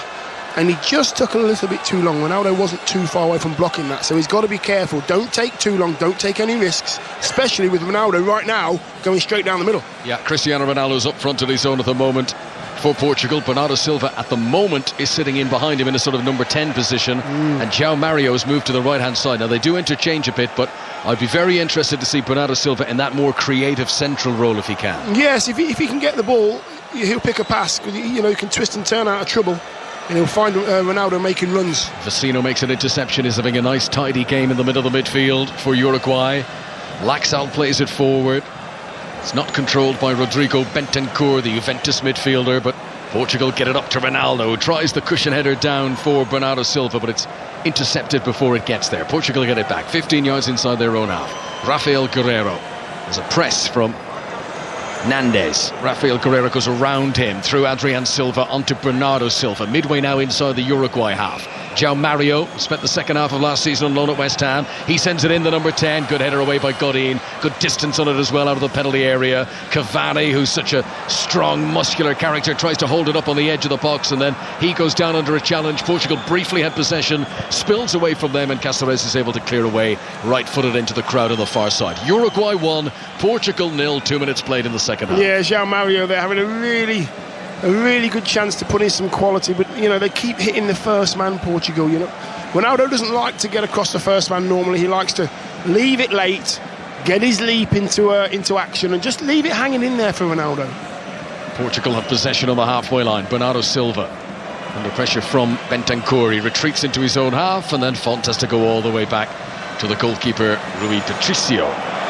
And then not a good clearance there, and they don't look comfortable in defence at the start of this second half. Portugal, they've given away a very, well, what happened? It sliced out. Yes, off Suarez, I think it was. So, it came off Suarez, yes, right, sorry. Yes, okay, I was wondering, I thought it was a Uruguay throw. Yeah, it's gone out for a goal kick, but off Suarez, right, gotcha. They've gone for sort of a basketball kind of full press there off the goal kick. Uruguay, Suarez, Cavani, all forward, making sure they can't play out, making them go long, because Uruguay are happy to have an aerial battle against anybody. Ball goes in the air, they're normally a winner. Uruguay still lead 1-0. Muslera, their goalkeeper. Back four, Cáceres, Jiménez, Godin and Laxal. In midfield, Nandes is on the right, then Torreira, Vecino, Bentancur. And the top two, Suarez and Cavani. Cavani, who tonight has got his 44th international goal. That separates the teams. Throw in on the right-hand side for Uruguay. Cáceres takes it, headed away by Pepe, one of the two central defenders, along with Font for Portugal tonight. They've got Guerrero at left back, Ricardo's the right back, Rui Patricio the goalkeeper.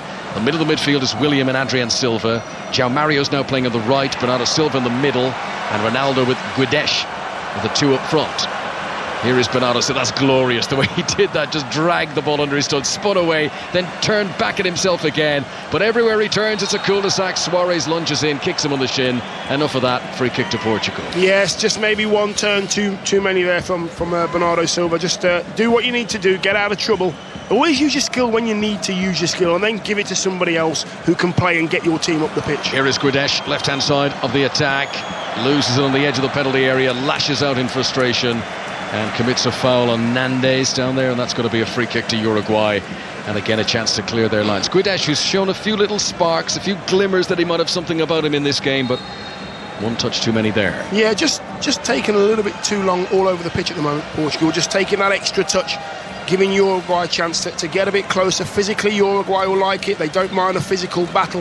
If Portugal play quicker, get it into wide areas, João Mario gets decent crosses in, Font and Pepe will be much, much safer. Have you spotted the moon, Dion Dublin, away to our right-hand side? Look at that. Oh, wow, look at that. That is a photograph. The moon, which has got a kind of a burnt, rusty orange colour, dangling in the sky away to our right-hand side. It really is, just through the gap in the roof. Yeah, we could just see the moon shining down on us as Portugal come on the attack down the right-hand side, and Ricardo tries to send in his cross. It's repelled away to João Mario midway inside the Uruguay half on the right-hand side. We are here on the coast of the Black Sea. It's the region of Krasnodarski Krai, and very much the holiday resort where Russians like to come for their vacations. Here in Sochi, summer weather, sweaty and hot in the stadium. And Uruguay still leading by 1-0. Bernardo Silva has an edge of the penalty area on the right-hand side. Bentancur is doing some good work to try and contain him, and that's going to trickle out, and Bernardo Silva allows it trickle out because he knows it's going for a corner. Off Laxal, corner to Portugal, and they send them all up now. Only the goalkeeper staying back, everyone else making their way towards the edge of the penalty area. Yeah, Cavani and Suarez as well making their way back. No time to waste. Here it comes. Bernardo Silva drills it in low and hard. Easily cleared by Suarez at the front post. Adrian Silva picks it up. To his left is Guerrero. His cross comes back to him again, and he hits it on the volley, and it was dipping, but not dipping quickly enough, and it spins wide of the target. Uruguay still lead 1-0. Yeah, safe. Nothing troubling the keeper there. But again, corner. Bernardo Silva hitting the first man. Just miss that man out, give your team a chance, but it's happened 3 or 4 times now. They are chances, they might not look much, but if you beat that first man, you do put the defending team under some pressure. That attempt there from Guerrero, sort of mirror image of the goal that the French right back Pavard scored earlier on today. What a goal that was, by the way. I'm pretty sure he never scored for his country before. What a way to break your duck. Brilliant volley to the far top corner. And France beating Argentina 4-3 earlier on. They are into the quarter-final. The winner of this one will play them. So at the moment it'll be France-Uruguay in Nizhny Novgorod on Friday, and that'll be at 3 p.m. in the afternoon. Kick-off in the UK. Ronaldo's on the run here. Godin gets up and makes the interception. That was important. Ronaldo had slipped in between the two central defenders, but Godin was able to get spring in his heels to head it away. Yeah, just a nudge in the back. It was a great run from Ronaldo. He went in front of the defender, and then he went in behind as well. It was a nice straight ball that he nearly got in, but it just wasn't hit long enough. That's what Ronaldo will do. He'll always make himself available. If you can pick out the pass, then he'll be there, ready to finish it. 7 minutes played in the second half. Cavani's goal separates them. This is the second knockout game of the World Cup. Tomorrow, Spain play Russia in the afternoon, Croatia against Denmark in the evening. All the games live here on BBC Radio 5 Live. As Cáceres plays the ball infield, Godin will sprint back into his own half. Ronaldo comes to apply the pressure. Godin rolls it to Muslera. And a right-footed clear. It's not the cleanest connection, mind you, but it does the job and it gets it away, albeit returning possession to Portugal, for whom Adrian Silva stretches and nudges it in front of Rafael Guerreiro, who's got a bit of room here on the left wing. Cáceres has retreated. Nandes, who's normally out there, had gone missing for a moment, but the cross is not good enough from Guerreiro, and Uruguay comfortably clear it away. Again, just organised, that bank of four there that they have sitting there, Uruguay. There's not many gaps between the two centre-halves and the full-backs. They're very, very close, tight-knit four. They know where each other is, and every time a ball comes in, they make sure they are in the width of that 6-yard box, so there's no danger at all. 53 minutes on the clock. Font onto Guerreiro, left-hand side, midway into Uruguayan territory now. He's got Guedes up ahead of him. Short to Guerreiro, 10 yards outside the penalty area now. Willian, a little bit further back, rolls it along the ground to João Mario, 7 or 8 yards now outside the penalty area. But Uruguay have got a sky blue wall erected, and it's very difficult for Portugal to get through. Bernardo Silva tries, there's a back heel by João Mario. Cristiano Ronaldo sets it up, it nearly came back to Cristiano Ronaldo, and in the end it skids away out for a corner. He's waiting for the chance to fall to him in the box, and it just didn't quite do so there, Ronaldo. No, Bernardo Silva just putting a ball in there. João Mario nudging it on, it goes to Ronaldo. Ronaldo's got his back to goal, he wants to do something. Corners take it short, Guerreiro swings it in, and Pepe! 1-1 in Sochi. Portugal, the European champions, are right back in it. Brilliant header from Pepe on his 99th cap. He took ball, man, everything into the back of the net. No messing about from Pepe. Uruguay won, Portugal won. As soon as that ball came in, I thought to myself, wow, Pepe has got himself into an area where if he gets a run-up, he'll win this. Font as well, they both went for it. Pepe gets there first. Aggression, direction, short corner, and then the ball was put into an area over the first man, straight into the back of the net. He heads it about 8 yards out, thunders off his forehead. Look at that, bam, watching the replay. Number 3 Pepe, number 1 keeper, no chance. You are not saving that. Pepe gets high, powers it downwards. Goalkeeper was on his way back off his right boot. He's then got to try and change direction. No chance you're keeping that out. It's a wonderful goal. Pepe has made it 1-1. Game on. Yes, the keeper's actually shuffled across the pitch, sort of shuffling side to side on his left foot, then the ball goes back to where he's just shuffled from. Really difficult to get the spring, to get the ball out the danger area. And Vecino tries to charge out of defence. It'll be interesting to see how Uruguay respond here now. Having looked very comfortable at 1-0, they've been pegged back to 1-1. Yeah, got in there making a silly challenge. No need at all. Bernardo Silva is much bigger than him, gives a free kick to Portugal. Tails up now, you can see they want to play quickly now. It's one of them things that professional football, we call it hand-on and play. They're getting the ball, stopping it and playing as quick as they can. The goal from Pepe, a player who was born in very humble surroundings in Brazil. His first pair of boots took his father 15 months to pay off in debt instalments. This guy came from almost nothing. And here he is playing for Portugal, having had a wonderful career with Real Madrid. Just when people think he might be winding down the old career, he shows there's life in the old Pepe dog after all. And he's got the goal that is Portugal back on level terms. Here there's a deliberate foul and Laxalt to the halfway line. Free kick to Uruguay. And I have a feeling we're going to see a few tackles crunch in the next 20 minutes or so, Dion Dublin. Oh yes, Laxalt there just marauding out of his own half, going by 3 players. But in the end, the 3 players got the better of him. It was great defending though. Just before that, got in there, just bringing the ball down onto his thigh, nudging it into the area there, and Laxalt just marauding. I thought to myself, if he passed now, you'd be fine. You'd be able to get the second ball. Got brought down. 2 teams who like to get stuck in. It's become a staring match now at 1-1. Neither will want to blink first. And Portugal with just renewed vigour. I mean, they never let their heads drop. You got to give them that. They kept coming and coming and coming. They weren't creating many chances. Finally, a cross of quality from Rafael Guerreiro, and Pepe with a powerful header to the back of the net. Free kick now to Uruguay on the halfway line. Godin takes it.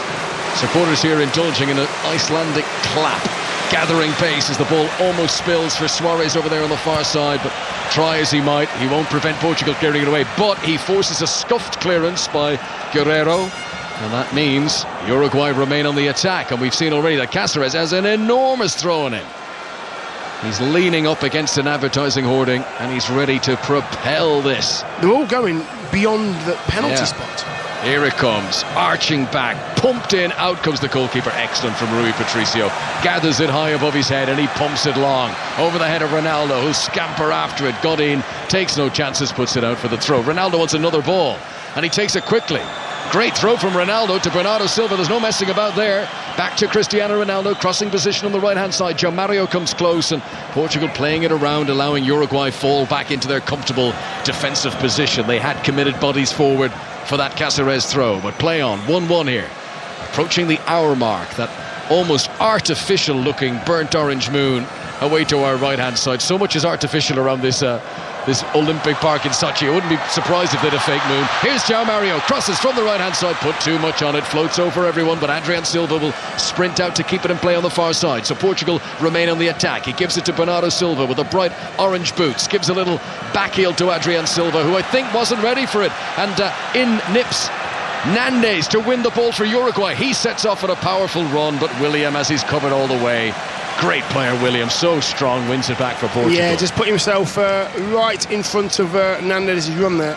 No way was he going to go by. The ball might go by, but Nandes was never going to get by the unit, which is William. Now, Cristiano Ronaldo, right-hand side of the midfield, lays it off to João Mario. Two defenders around him, skips it infield to William once again. Now there's a bit of room for Bernardo Silva. Trying to get close to him is Torreira. He releases it to Guedes, shoots, takes a deflection out for a corner. Another corner to Portugal, who you've got to say they look in the mood right now. Yeah, they do, and all of them. There's Pepe, look, making his way forward to the same position again. Fonts just trying to sneak round the back post. All the Uruguayan defenders waiting for their man to come into the box. This is going to be, it might even be a short again, but it's going to be an in-swinger. Uruguay are preparing to make a change. There's all sorts of activity down in amongst the penalty area. Once again, it's a short taken corner for Portugal. Adrian Silva on the corner angle of the penalty area. Torreira trying to get close to him. Adrian Silva gets past him. Torreira doesn't give up.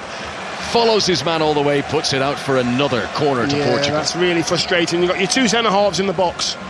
And if you don't cross it, they've got to go 50 yards back in position. So if you are going to go up as a centre-half, please put it in the box. Give us a chance of scoring a goal. I've done it for you once. Why would you change? Hour on the clock. 1-1 the scoreline. Corner to Portugal, who've come from behind here. Swung in high. Too high for Ronaldo. Font gets a touch on it. Bernardo Silva back into the mix, and that's easy pickings for the goalkeeper.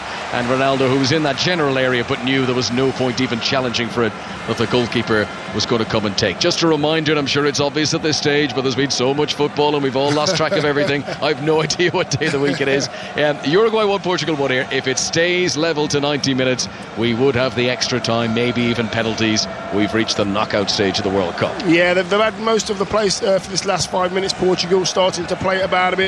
Bernardo Silva trying to put his stamp on the game. Now, here come Uruguay.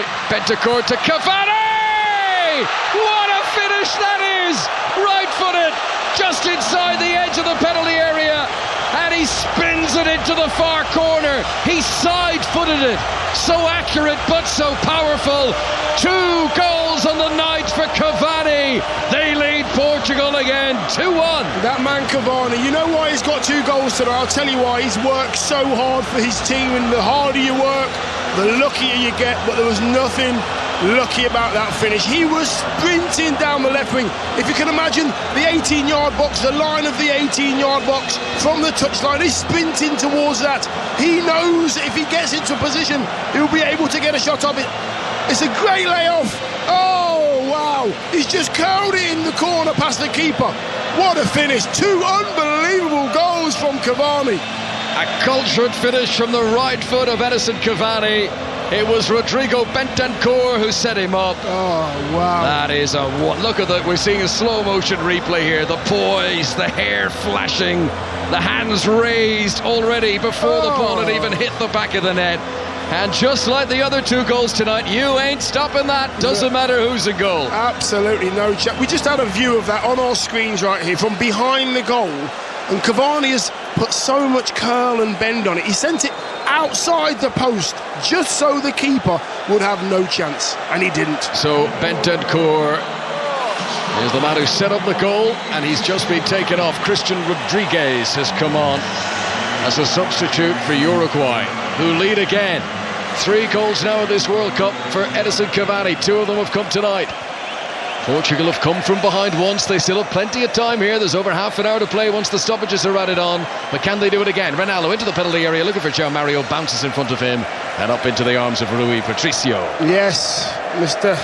Cristiano Ronaldo, you've got to do it again, mate. You have to rally the troops. While we were watching the goal, I seen Cristiano Ronaldo in the background clapping, saying, come on, we've done it once, yes, we can do it again, believe, get the ball to me, I'll make something happen.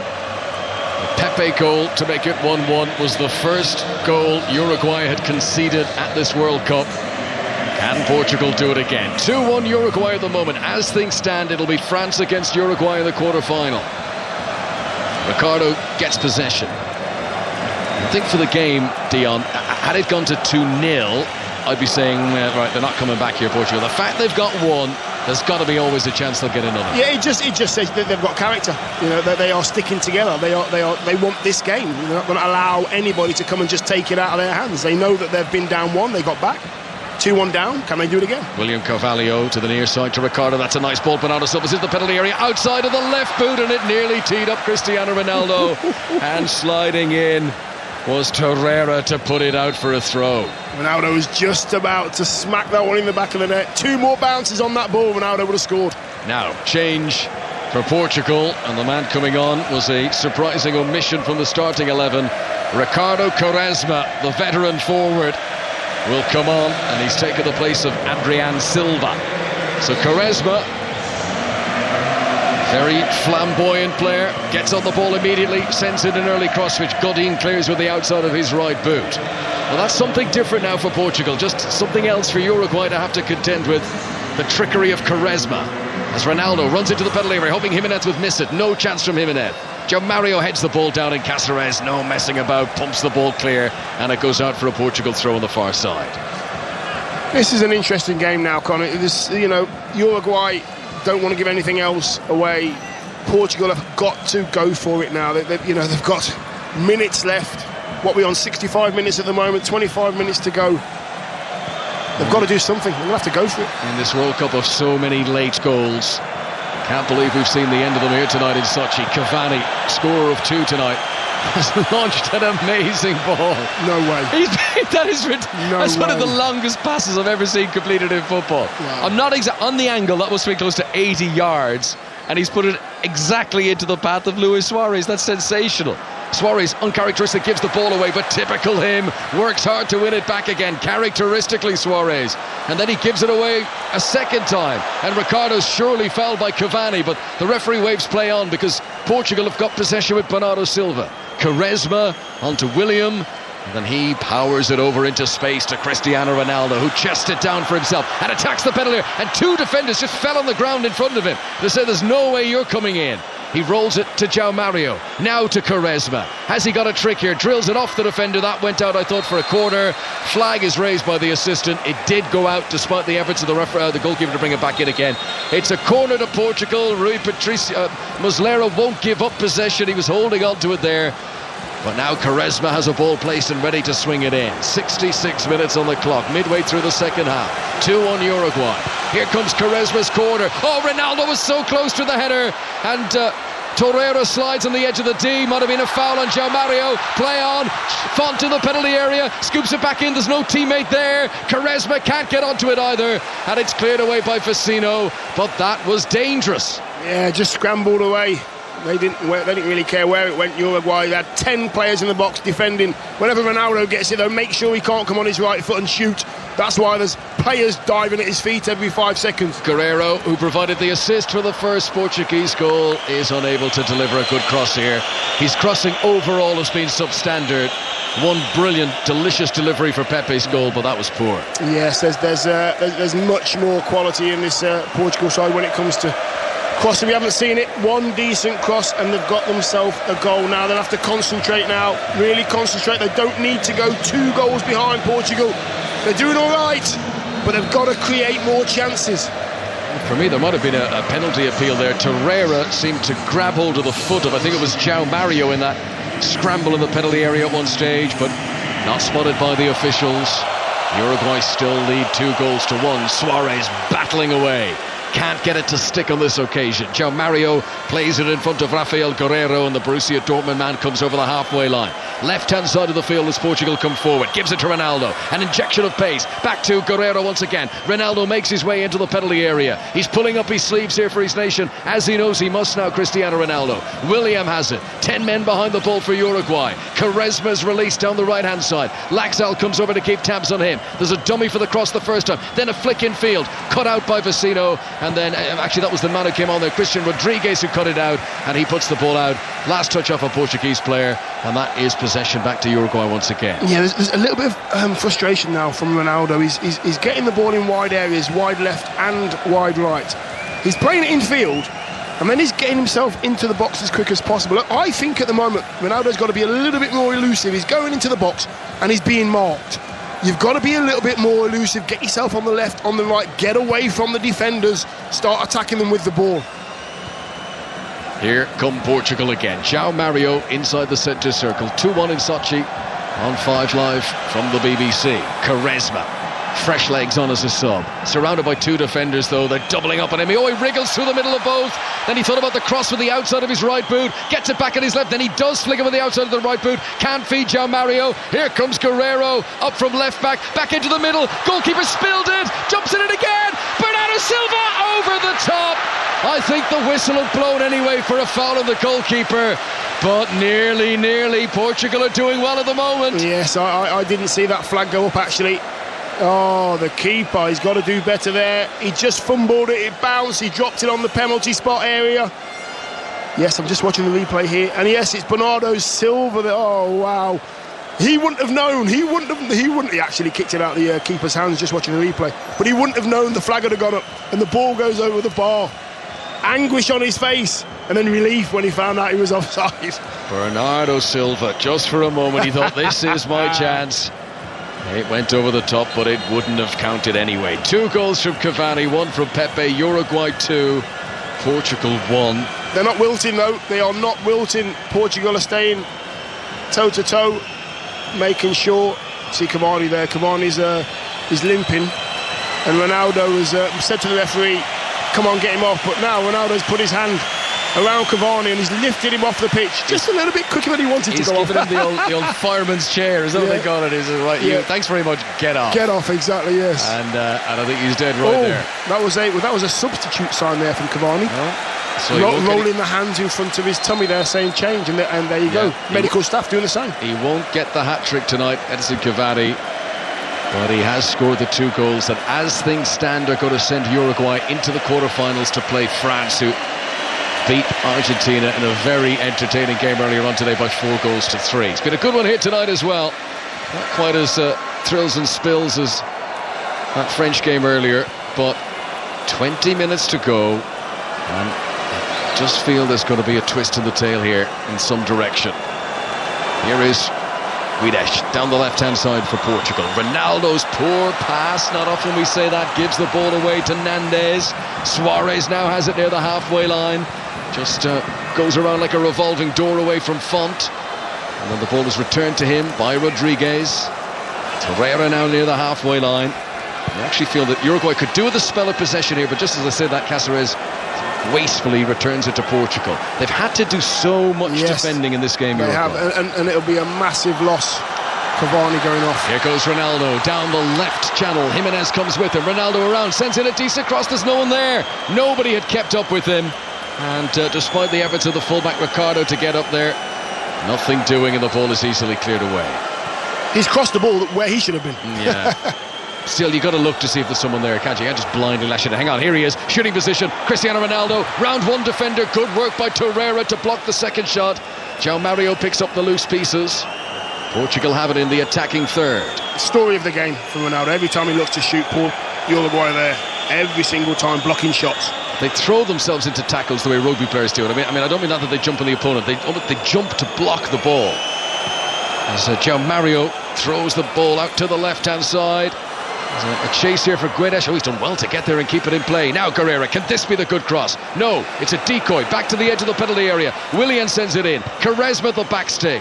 It's all very concentrated and integrated from Portugal, but it's lacking flair at the moment. As Laxalt puts it out for the throw. What a waste. What a waste. Patient play. Getting into areas to cross the ball, refusing to cross. Ronaldo's putting his fingers through his hair as if to say, come on, we're working so hard at the moment. We're 2-1 down. Another striker coming on for Portugal. Gonçalo Guedes, who has worked very hard tonight, goes off. Andre Silva, a striker of whom much is expected. AC Milan player comes on.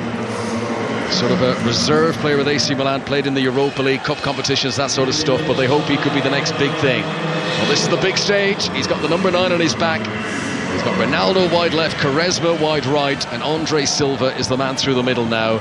Can Portugal get the goal? That would bring them back on level terms and may force this game into extra time. Here on the ball is little Bernardo Silva, definitely playing a central role since the change was made for Quaresma to come on. Stuani, by the way, Christian Stuani, once of Middlesbrough, has come on to replace Cavani. Ball won by Torreira for Uruguay. They get it up towards Stuani here. Number 11 on his back. He played as a winger for Middlesbrough. He's become very much a centre forward for Girona and had a wonderful season. He scored 21 goals in La Liga for Girona this season, Christian Stuani. So he's on for Uruguay, partnering Suarez up front. Here come Portugal with Quaresma into the penalty area on the right-hand side, and story of the game for him. He beats one player but can't get around the second. Now Ricardo slips as he tries to send in the cross, and it skews out and it goes for a goal kick. Yeah, looks dangerous. Quaresma down this right-hand side, tricks, goes left, goes right. They just don't know what he's going to do. Is he going to cross it? Is he going to pick somebody out on the edge of the box? Very unpredictable but exciting to watch. He's not affected the game as yet, but he looks like a player that could. Quarter of an hour to go. Huge 15 minutes plus stoppages now for the European champions. Portugal, the winners in France 2 years ago. Are they on their way out of the World Cup? And on the day we've lost Messi from this tournament, does Ronaldo also crash out? Rodriguez battling for the ball down below us, left wing for Uruguay, tackled by João Mario. Ball goes out of play for a throw into Uruguay, who just want to kill the pace out of the game now. Yeah, they need to. They need to, with Cavani off, who was doing all the work for the forwards. Stuani's now is going to have to do that because Suarez is not going to be doing that. He wants to stay straight up between the two centre-halves. Laxalt takes the throw. It's not a down for Rodriguez. Into Suarez. That's a lovely ball trying to pick out Stuani. Oh, he nearly got it on it again there. Suarez, Uruguay come a third time. Luis Suarez, edge of the penalty area, tries to chip it in. Header by Jose Font. And the ball is going to be run back by Cáceres on the far side. Uruguay are showing that when it comes to 50-50 battles, little arm wrestles, they do not flinch. No, they do not flinch at all. I actually thought he got a bit of the man there, but good tackle. I thought 50-50, here we go. Only one winner, Uruguay again. Here come Portugal from deep. Bernardo Silva from inside his own penalty area, running with long strides now, up and into the centre circle. Now he's up into the halfway line and he gives it out to Quaresma on the right-hand side with that little sort of rat's tail effect with the line of the shirt down the back of his neck. And he is challenged and the ball goes out for a throw. And I think it's actually gone for a corner. It went out by the corner flag. That is a corner to Portugal. With 14 minutes remaining, Quaresma places the ball. Goalkeeper Muslera standing out on the edge of his 6-yard box. An unusual position for a corner. It's flashed just too high for Ronaldo. Sits up for Guerrero and he puts it over the top. Yeah, just over. Quaresma there, great corner, missing out the first man. Outswinger Ronaldo just couldn't get enough height. He was level with the near post. It just beat him. And then there was a shot on the edge of the box, and unfortunately he goes over the bar. Another little waft of that nice cool breeze we occasionally get comes flooding across the press box, and everyone goes, oh, give me a bit of that. Yes, there's very little oxygen here. It's been rare tonight. Those breezes. On a night that Portugal have been suffocated on the pitch. They've had the one goal, a header from Pepe, but their front men have not been afforded anything you would describe, anything like a clear-cut opportunity. Ronaldo, who didn't have a touch of the ball in the Uruguay penalty area in all of the first half. Here comes Bernardo Silva of Manchester City, number 11 on his back, through the left channel for Portugal. Gives it out to Guerrero. Rafael Guerrero's cross into the box. Jose Jimenez, the man who came back into the team tonight, clears it away. Yeah, two very, very good defenders there. Like Jimenez is really strong and Godin's organising everything. They haven't gone anywhere. Guerrero's latest cross, just too high for Andre Silva, the striker who's come on. Better delivery that time from Guerrero, though. João Mario picks it up deep. Into the midfield again. William.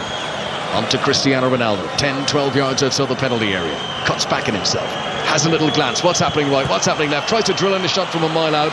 Comes off Jimenez there, and it won't be kept in play by Guerrero.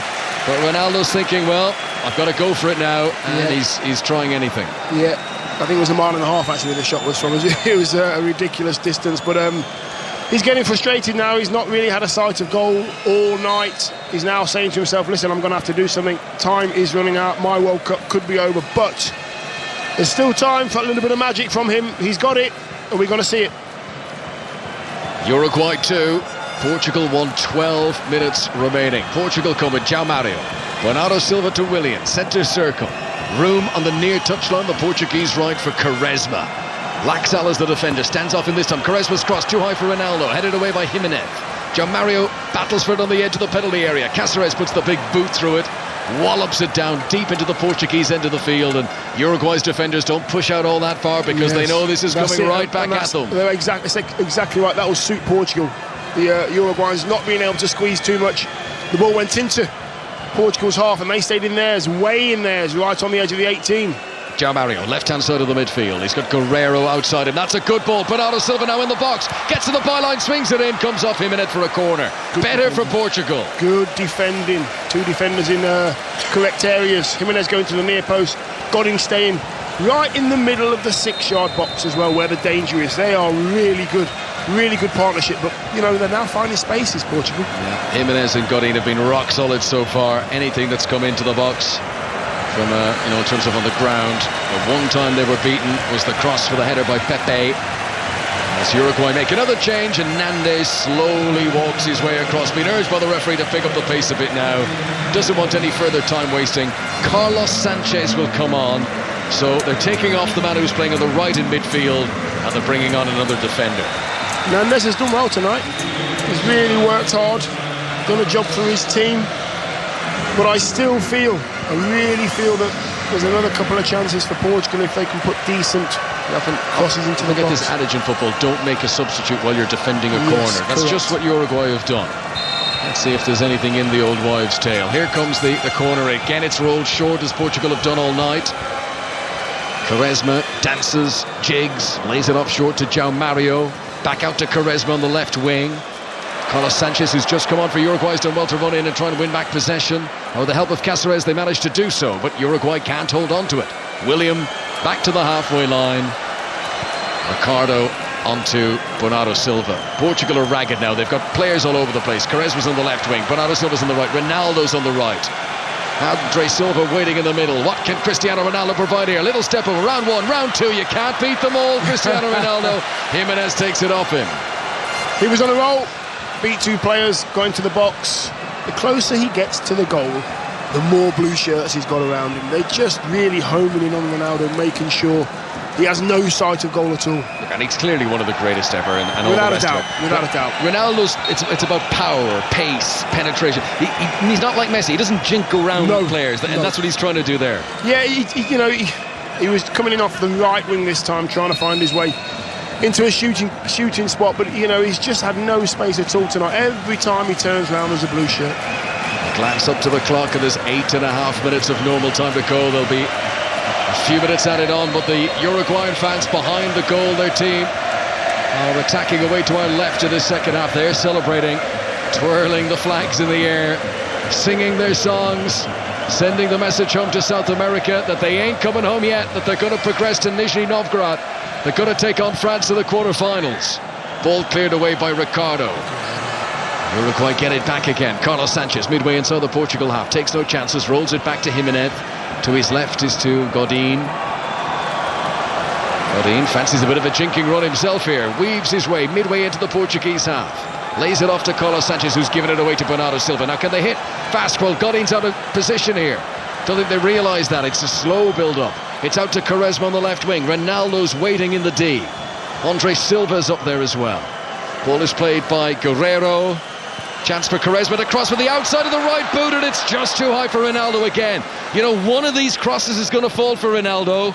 Here could be the chance. Ricardo flashes it in, and it's Vecino this time who clears it away. 8 blue shirts in the box, making sure there's no attempt on goals. Defending for their lives. How long have they got now? They've got just over 7 minutes they've got left, plus extra time. They need to go for it, Portugal. Quaresma out there giving the cross with the outside of the right boot, the trivela, sort of his trademark. This one's a proper cross, but headed away by Jimenez. Having a great game back in the team tonight. Control in the middle of the midfield by Christian Rodriguez. Up forward to Christian Stuani, back to Rodriguez again. Portugal working so hard, and they do win the ball back again. William to João Mario. There's been no shortage of effort from Portugal, but as things stand, they're coming up just too short. 6.5 minutes remaining. Bernardo Silva goes an amazing dribble into the penalty area. Ricardo's with him. Godin nudges into him. He goes down. Referee immediately says no penalty. That was solid as oak from Godin there. He just held his ground. Ricardo bounced off him. Referee says that is not a foul. Yeah, just holding his ground there. There's definite contact, but he's just turned and he's been stronger. Godin, he's just said to Ricardo, listen, if you want to go by me as well as the ball, you're going to have to do better than that. Brilliant defending from the old-timer. Strong, reliable. So a change for Portugal. The final throw of the dice, perhaps. Manuel Fernandes, once of Everton, comes on in place of João Mario, the man who finished the season on loan at West Ham, was a big part of them staying up in the Premier League. It does have this feel of last throw of the dice about it now. Manuel Fernandes, who plays his club football in Russia these days. Lokomotiv Moscow, free kick awarded to Portugal on the halfway line. Have they got one more goal in them, Dion Dublin, to bring this game into extra time? They'll have to be quick. They will have to be quick. Time is running out. Every time I look at the clock, there's another minute gone by. They'll have to play in and out as quick as they possibly can. Get the ball into the middle, get it out to the wings, get it in the box. Here comes Manuel Fernandes. This is his first major tournament. He shoots from miles out, the man who's just come on. Bounces once up into the arms of the goalkeeper. Speculative, but they've got to buy a ticket now if they want to win this particular raffle, Portugal. As things stand, they're going out of the World Cup. Yes, the keeper there just bounced in front of him and he held onto the ball like it was a soft puppy. Don't drop this ball. Look after this ball. Keep hold of it. Cristiano Ronaldo wanting to keep hold of his stature in this World Cup. He won't want to go home the same day as Messi. Can Ronaldo provide the spark? Here comes Bernardo Silva for Portugal. Out to Guerreiro on the left-hand side. Back into the midfield to William. There's so many options around it, but he rarely goes for the penetrative pass. He always looks for a wide player. Quaresma this time. Hangs it across towards the back post. Really good delivery, and it stayed in play as well. But they couldn't get a player on the end of it once it was knocked down. And Uruguay are relieved that it's cleared away. Manuel Fernandes, the substitute, has just come on. Scoops it out to Bernardo Silva. Left wing for Portugal. They need to up the tempo now. They need to go through the gears. Fernandes gets on it again. Skips away. Tries a back heel. That was ambitious. Carlos Sanchez is able to nip in. But Carlos Sanchez gives the ball away. Font will come forward for Portugal. He's got William Carvalho to his right-hand side. Uruguayan defenders just shuffling left, right, back again as the shot comes blazing in from a mile out. And once again, Manuel Fernandes, who's clearly been brought on with the instructions, can you go on there and score me a worldie? Puts one over the top again. Yeah, you've got to score a worldie from 45 yards out on the angle. And as he took that shot, it went way, way over the bar. Ronaldo was stood on the penalty spot with his hands just by the side of him, showing the palms, as if to say, what are you doing? Just be patient, get the ball wide. He's still not had his chance yet, Ronaldo, and he will get one. He's got to get one, isn't he? He'll get one. He's got to get one. That Uruguay defence have been strong as new rope today, and in front of them, Lucas Torreira, Sampdoria player who's been linked with a move for Arsenal. As Suarez comes forward now for Uruguay. He's got Christian Stuani with him. No great urgency. They want to hold on to the ball as much as anything. Now Rodriguez joins in. 1-2 at Suarez into the penalty area. Comes back off the defender, Ricardo. And Rodriguez is happy to see it go out for a throw-in, knowing it'll be a Uruguay throw. It's got to be so sapping. This heat's got to be sapping. I'm looking at Suarez there, hands on his knees, bent over. He's saying to his teammates with his body language, keep hold of the ball. We've got this one. Little Torreira nips in and wins the ball. Cross by Stuani, hangs too long in the air, and despite the efforts, it's just about kept it in play on the far side, but the momentum of the attack is gone. Carlos Sanchez tries to resurrect it, passes back behind him to Cáceres, scoops one over the top, too far ahead of any of his teammates, and that runs through to the goalkeeper, Rui Patricio. What do you think of Torreira? Arsenal apparently sniffing around. Would he be the kind of player that would, you know? He's wholehearted, isn't he? Yeah, he's in the mould of N'Golo Kante. Yeah, diminutive, busy, tackling, running. Does the kind of work that nobody wants to do, the ugly work, puts the tackling, gives it to somebody better than him, but he's always there, he's always making it uncomfortable for his opponent. He's only 5'6", he's been a wall today. Here's Ronaldo, is this the chance? Edge of the penalty area, immediately Jimenez comes in to slide and crunches it away from him. Suarez tries to hold it up, right through the back of Suarez was Font there, but referee says it's a fair challenge, no problem with that. As Carlos Sanchez picks it up for Uruguay, and we glance up towards the clock, and there's 90 seconds of the 90 minutes to go, and Uruguay are now within touching distance of a World Cup quarter-final. This talented squad, this talented generation, if you like, with Godin and Suarez and Cavani, is this to be their World Cup? They've got France in the quarter-finals if they can hold out for just a few minutes now. Laxalt is fouled, and they'll waste as much time as they can over this free kick. You've got to say, Laxalt's been absolutely fantastic today. He's had to deal with so many players down that right side, but he's stood firm, he's stopped crossing, he's trying to move forward himself, but he's just been clattered there. He's done a great job. He's just watching the replay here, and he's just counting to the referee 1, 2, 3 times, 4 times I've been pushed and kicked, and he's done nothing, the referee. Free kick to Uruguay. They take their time over it. Godin 10 yards inside his own half. 40 seconds of the 90 minutes to go. Ronaldo still not got his chance in this game. It's going to be shepherded by Pepe out for a goal kick. Portugal back to square one. No messing about from Rui Patricio. Ball was still rolling as he takes the goal. Oh, the referee says it's still rolling. It was rolling. Less haste, more speed. Exactly. I've told you before, hand on play. Make sure the ball stop, then play. Rolling ball. Correct decision. That's only wasted 5 seconds, but they don't have the 5 seconds to waste.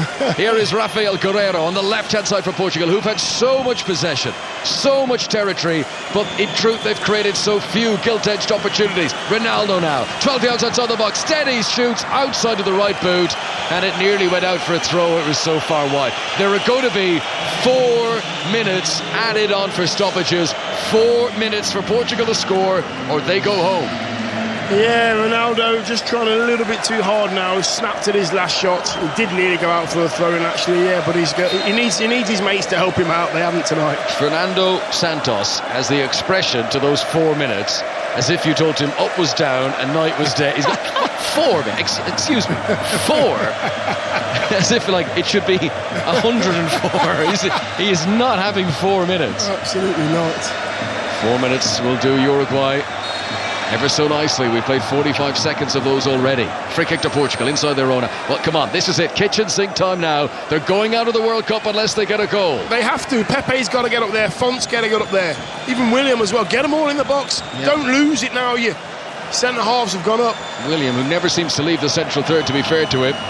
Manuel Fernandes over to the left to Guerreiro. So this through Bernardo Silva to Guerreiro. Manuel Fernandes has made a good run into the penalty area there. Now Bernardo Silva, delivery too high for Ronaldo, who falls to the ground, but he's not fooling anyone. To be fair, actually I don't think he's trying to deceive the referee there. I think he threw himself so acrobatically trying to get the header that he was forced to fall over. As Rui Patricio comes way out of his penalty area. Suarez nearly got there ahead of him, and is it kept in play? It is by Ricardo. Suarez runs again. Portugal have possession. Played by William onto Font, and now over to Guerreiro, and they've no time to waste. Ronaldo back to Guerreiro once again. Now Manuel Fernandes, the man who came on as a substitute not so long ago. 10 men back behind the ball for Uruguay. Guerreiro in the crossing position. Ronaldo's in there. Oh, they can't produce the cross. It's one back for Uruguay by Carlos Sanchez. He clears it away up to Luis Suarez, who's just got to hold on to it now. Suarez runs into William, runs and bounces off Bernardo Silva. He's a machine, Luis Suarez. Now he sends in the cross. This is the chance, but stretching. Christian Rodriguez couldn't get there. Luis Suarez, that was sensational. Yeah, just doing it for ball's rolling again. They tried to take a quick one, but the ball's rolling again. Referee sent him back. Great ball from Suarez, but He was absolutely shattered when he got there, wasn't he? He didn't really want it. We've played 2.5 minutes of stoppage time. There's supposed to be 4. 90 seconds remain for Portugal in this World Cup of late goals. Can there be one here as Mario Fernandes tries to crack one in, bounces off Torreira, who works hard but ultimately gives it away to Andre Silva. Now he picks out Quaresma. Can he deliver for Portugal? Goes around the defender. Looks like he was fouled. Referee says no, get up. Oh, it was Vecino who committed the foul, and a yellow card is shown, I think, to Ronaldo. If it is Ronaldo, he would miss the quarter-final anyway should Portugal go through. He was complaining that there was a foul at Quaresma. It wasn't even in the penalty area. I think that's a foul. What do you think, Dion Dublin? I thought the referee had given back, actually. Quaresma Stuani nudges the ball past him, and Stuani brings him down. I think it should have been a free kick, but Ronaldo's face on the screen, look, he's livid. Well, you don't need to be an expert lip reader to see an insult that Ronaldo shouted right in the face of the referee, and that's why he has been shown the yellow card. So even now, even if he produces the heroics, if he gets his team out of this mess and into the quarter-final, he would not be able to play. Mind you, he didn't play a whole lot of the European Championship final, did he, in Paris, and they still came through without him. Yeah, that's true. I think Portugal have just left it too late. They've not taken the opportunities to cross the ball as many times as they should have done tonight. Uruguay have been excellent. It feels like Portugal's goose is cooked. We've now played the 4 minutes. Quaresma forward for Andre Silva, charges down that right wing. Ronaldo's in the penalty area, but can they get it to him? Laxal is doing Trojans work down there. Here's Pepe, who's up in midfield. Font is up as well, the two central defenders. Now Bernardo Silva. This is last chance. Guerrero, left-hand side, swings it in. Players falling all over the place. Quaresma controls, shoots on target, saved! Saved by Muslera. There was all sorts of bodies throwing themselves on the ground. It's got out for a corner. It ain't over yet. Corner's taken quickly, too quickly. Rui Patricio's coming up. It's frantic in Sochi. It's do or die now for Portugal. There was 3 Portuguese players flying, and all 3 of them slipped over where the ball was. Wow. It was like those things in the wrestling where all the wrestlers are in the ring at once. It was bedlam. Here comes the cross from Fernandes. The goalkeeper, Rui Patricio, headers it, disappears for a handball. Nothing doing with the referee. Uruguay get it away. They're celebrating, but it ain't over yet. They're celebrating down on the bench. Play is continuing. 2-1 Uruguay. Deep in stoppage time. Guerrero hits it up into the penalty area. Muslera, with the catch of his career, has probably put them in. However, the drama never stops. They're going to the VAR for a possible penalty, a possible handball in this World Cup of drama. Surely not, Dion Dublin. Surely not. They're going to the VAR. However, it's not going to be a penalty. Jimenez did not intentionally handle the ball. Surely it's over now. It has to be. Surely the referee can't. No, they're not. I'm not sure what the referee's doing. The ball stopped. The game stopped. He's listening. I think he wants clarification that it's not a penalty. But we've been given the indication here. They've done a check. The check is over. Penalty not awarded. I think it probably does touch his arm, but unintentionally. Last glance at the watch, whistle to the mouth, and it is all over. Today is the day the Galacticos go home. Messi's home, Ronaldo's home. Uruguay are into the quarterfinals, and it's thanks to 2 goals from Cavani from the very top drawer. Yes, listen, they absolutely deserved it tonight. Organisation, stubbornness, Godin at the back leading his troops into battle. Cavani coming up with 2 unbelievable goals. Suarez playing his part as well. Portugal just couldn't raise their game to the same level as Uruguay. Uruguay deserve it. Cristiano Ronaldo walks over to the referee. He gives a shake of the hand, a nod of the head. And this is the trouble in football. It doesn't matter how good you are, you cannot win them all. Portugal, for only the second time under Fernando Santos, the second time in 4 years, have they lost a competitive game, not including penalty shootouts. Uruguay, for you, Dion, do they deserve it? Yeah, I think they've been strong tonight. They're very, very organised. The two centre forwards, we've said it all night. You know, Cavani works so hard, then he has a calf problem. He comes off. Suarez now running the line. Stuani comes on and plays his part. But for me, the two centre halves, Godin and Jimenez, strong. The keeper, strong. The back four, they were superb tonight. Gave Portugal nothing. Well, it's now become an opportunity for someone else to become the great player of this World Cup, because it's not going to be Messi and it's not going to be Ronaldo. It'll be Uruguay to play France. They have beaten Portugal in a real battle by 2-1. What an extraordinary day at the World Cup to kick off the knockout stages. Earlier, France beat Argentina by 4-3. And as Connor was saying, Lionel Messi goes out of the World Cup. He's never scored in the knockout stages of this competition, but then neither has Cristiano Ronaldo. He and Portugal are out at the same stage. They've been beaten 2-1 by Uruguay in Sochi this evening. Dion, two very different games with very different emphasis on them. But this one, although maybe it didn't have as many goals, it wasn't full of the same attacking flair as we saw in France-Argentina, it was equally enjoyable. Yeah, it was an amazing game, Kenny. The intensity here from the fans as well. I'm looking down at the ground right now at the pitch, and all the Uruguayan players going to the left as we look. If you were looking out the dugout to the left, going over to their fans, they've got blue and white scarves around their heads. They're celebrating. The players are all hugging each other like they've won the final. This was the game that they had to get by. I think it was a very difficult game for them, this one. But they've come out with it with flying colours. By the way, Kelly, how many of England's nemesis from recent tournaments are out now? Germany are out, Argentina are out, Portugal, who've always been a thorn in England's side, they're out as well. I have to say, Conor, I didn't think it'd take an Irishman to bring it round to England. But look, back to the game itself. Edison Cavani, I know you like him a lot, Dion. 2 goals in this game, went off injured, but he's out and involved in the celebrations now. You know what? Yes, he's a very good player, and he scored 2 very different and 2 very brilliant goals. But it wasn't that it was so good about him. It was his hard work. He was in defending. He was tracking back. He was making sliding tackles. He allowed Luis Suarez to do his stuff. What they do well, Uruguay, is they allow each department to do its job. Let the defenders defend, let the midfield players create, and the forwards will put the ball in the back of the net for you. Very simple, but very effective. Guillaume, before the game, you said we've seen this film before. We've seen the one-man team, or the team with the star player, against the well-organised unit. Did it play out how you thought? Basically, yes. This is definitely the victory for team effort. In fact, today is a reminder to everybody, including those new fans of football that appear in World Cups, that it's not the best player, or the individual who wins games. It's very rare when that happens. Two well-drilled teams, France getting better, or definitely better today than they've been in the World Cup, but certainly Uruguay, who maximised the potential that to a proportion that we've never seen before. This impossibly small country of 3.3 million people, reminding us, everybody, that everything is possible as long as you work for each other, as long as you work really hard without the ball. And that's what they did. They scored first, and then they defended. They experts in making a whole game where nothing happens. But of course there was always a chance in a set piece. In fact, they had 2 opportunities, Portugal, of actually beating Uruguay. One in a set piece, which they did in the corner.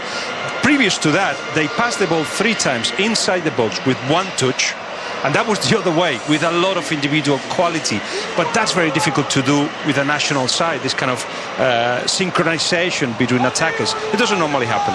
But the set piece happened, and after that, they still had the opportunity to attack. And that 2-1, when they scored, it was like, no, Portugal cannot do it again. Not against Uruguay. It's the only goal they conceded in the whole World Cup. The Uruguay fans are not leaving the stadium in Sochi. Tim Vickery joins us on the line now. They're still celebrating, Tim, and we saw right from the outset when the anthems were being sung, Uruguay fans in tears, the players looking absolutely focused. They were all hugging each other before the match even kicked off. Why was this such a big victory for Uruguay? Because they've travelled with real hopes, and the song that one of the songs that they're singing throughout the game is all about how they're going to be champions, just as they were the first time. They won the first World Cup in 1930, and they're in the last 8 of this one, although Portugal pushed them all the way. What a dramatic second half, and Uruguay actually had a little bit of fortune, because Bentancur, the lanky midfielder, he's coming off. There's a hook in him, he's coming off. He's going to come off. They were going to bring on a left-sided midfielder to try and block Portugal a little bit more down the flanks. So he's just about to come off. The ball falls to his feet. Glorious sideways pass for Cavani, 2-1. So had Bentancur come off, had that happened just a few seconds later, then the course of the game might have been a little bit different. But Uruguay deserved their good fortune, I think, for a wonderfully, typically resilient performance. And, just a question here, how many yellow cards did they pick up? None, was it? None. A grand total of 0. All that stuff before. It's a little bit like your mum used to say. You know, it's much harder to get much harder to lose a reputation than it is to get it. And all those things that were said before the game. This was going to be a bloodbath. The referee was going to be distributing cards like giving out invitations to his daughter's wedding. We didn't have any of that. We had 1 yellow card at the end of the game for Cristiano Ronaldo. No yellow cards for Uruguay. And yet, Dion, it was still a physical performance, but a fair physical performance. Yeah, listen, they work so hard, Uruguay, as a team as well. You know, towards the end of the game, last 10-15 minutes, they weren't squeezing up high. They would allow Portugal to have the ball, and they were just saying, if you're going to launch it into our box, we will deal with it. We don't mind the physical battle. We'll put our head in where it hurts, no problem whatsoever. They did it. They did it from the minute one. They deserve to win tonight through a team effort. Guillem said it himself. When they play as a team, they've got a little sprinkling of quality as well. That quality showed tonight, but the team effort is how they won this game. And we now know the lineup for the first quarter-final. It's going to be France against Uruguay. How do you think that one's going to play out, Guillem? It's interesting because we've seen the performance, the individual performance of the tournament in Mbappé. He can only grow. I think it's his era, is the Neymar Mbappé era about to arrive. We said goodbye to Messi and Ronaldo. He's still got something to give us, of course. But with Mbappé growing in this tournament, even though he's only 19, you have to say that will be the thing that will beat a very organised Uruguay. If in terms of individual quality, especially with Cavani missing, Uruguay will suffer a little bit more, and they love to suffer. They love not to have the ball. They're happy with that. But France seem to have put another gear and are slightly favourites. So. Is that key, Tim, knowing that teams don't want to play them, knowing that they're prepared to do the dirty work, if you like, Uruguay? Yeah, perhaps it's not easy to look good against them. And they're quite happy with that. They've added more football. You know, a year ago, they were in absolute despair. They lost 3 World Cup qualifiers in a row after taking the lead. They came over for friendlies against Ireland and Italy, 2 sides who didn't even qualify, and let in 3 goals in both games. They were in absolute despair then. They didn't think they'd qualify. The coach went bold. He brought in a new generation of midfielders who've given them much more. But they've still got, when they need it, they've still got that wonderful resilience. And for me, the strike partnership of Suarez and Cavani, they set the tone for the team because they work so hard for the team and so hard for each other. Cavani's a box-to-box striker. He's something I've never seen before, a striker who's prepared to work that hard, up and down, up and down, up and down. And Suarez will work like mad for him as well. You saw in the previous game against Russia how desperate Suarez was to get a goal for Cavani, to get him out, because Cavani was fretting a little bit. He's a very emotional player, and he was fretting about not having left his mark on this World Cup. They got him a goal against Russia. It made all the difference to his performance today. Tim Vickery, Guillem Balaguer, thank you very much for joining us. You can hear more from them in the World Cup Daily Podcast. You can download it in the morning or subscribe, and it will arrive as if by magic. Thank you to Dion Dublin and Conor McNamara in Sochi as Uruguay beat Portugal by 2-1. 2 great games to start this knockout round of games. France beat Argentina 4-3.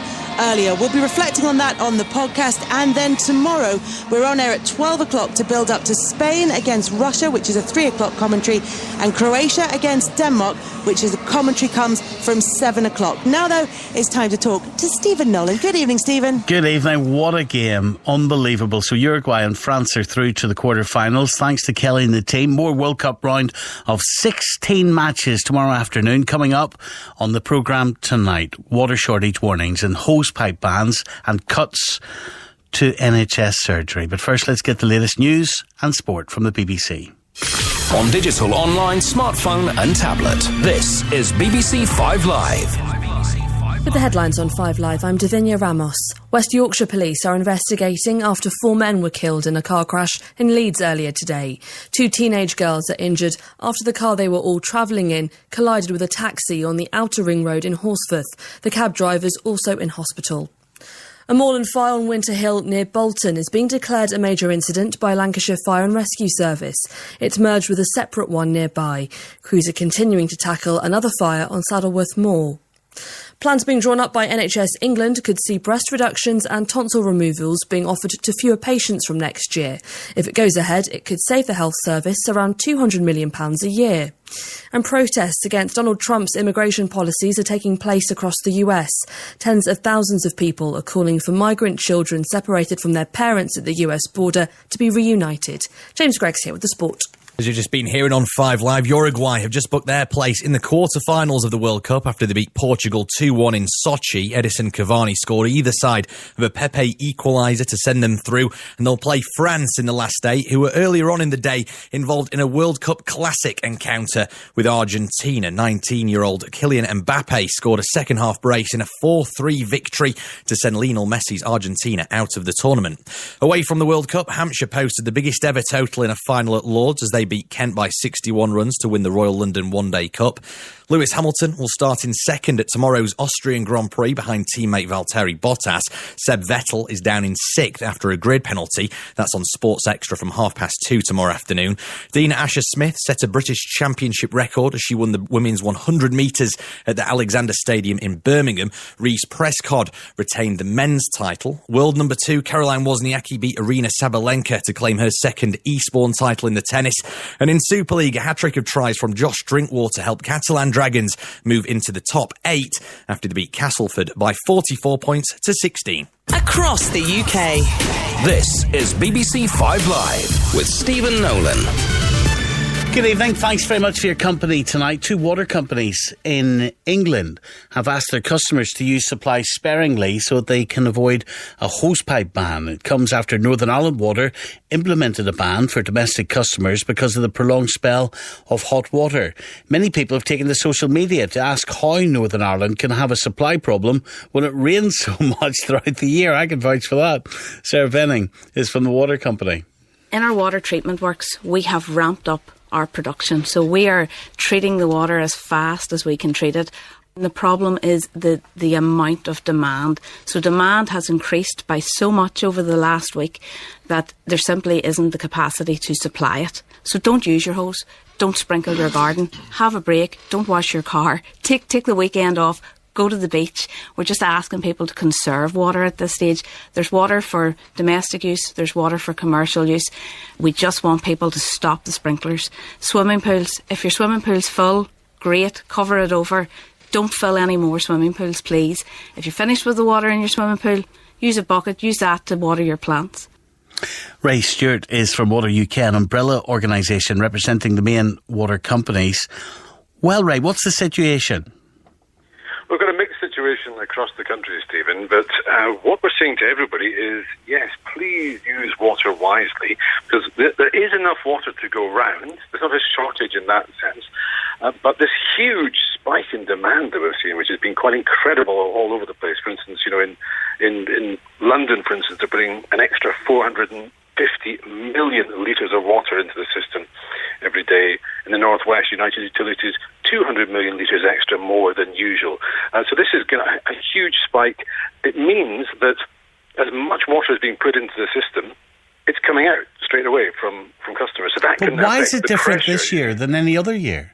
It's simply the heat. I mean, you always have more of a demand in the summer, and so that's what all the plans for the water companies have. They always expect that, and so they say you would always have this extra demand. This is on top of that because of the hot spells. People seem to be using it an awful lot more, whether it's for watering their gardens, whether it's for filling paddling pools, whether it's rich people with swimming pools, which it sounds like there's a few in Northern Ireland. But it's unusual. I mean, this is the hottest June in many places for 40 years. But there is enough, as I say, there is enough water. It's just, let's use it wisely. Let's not use it if we don't have to. A few little steps we can all take, and that will make a difference overall. And it means that the pressure on water will go down a bit.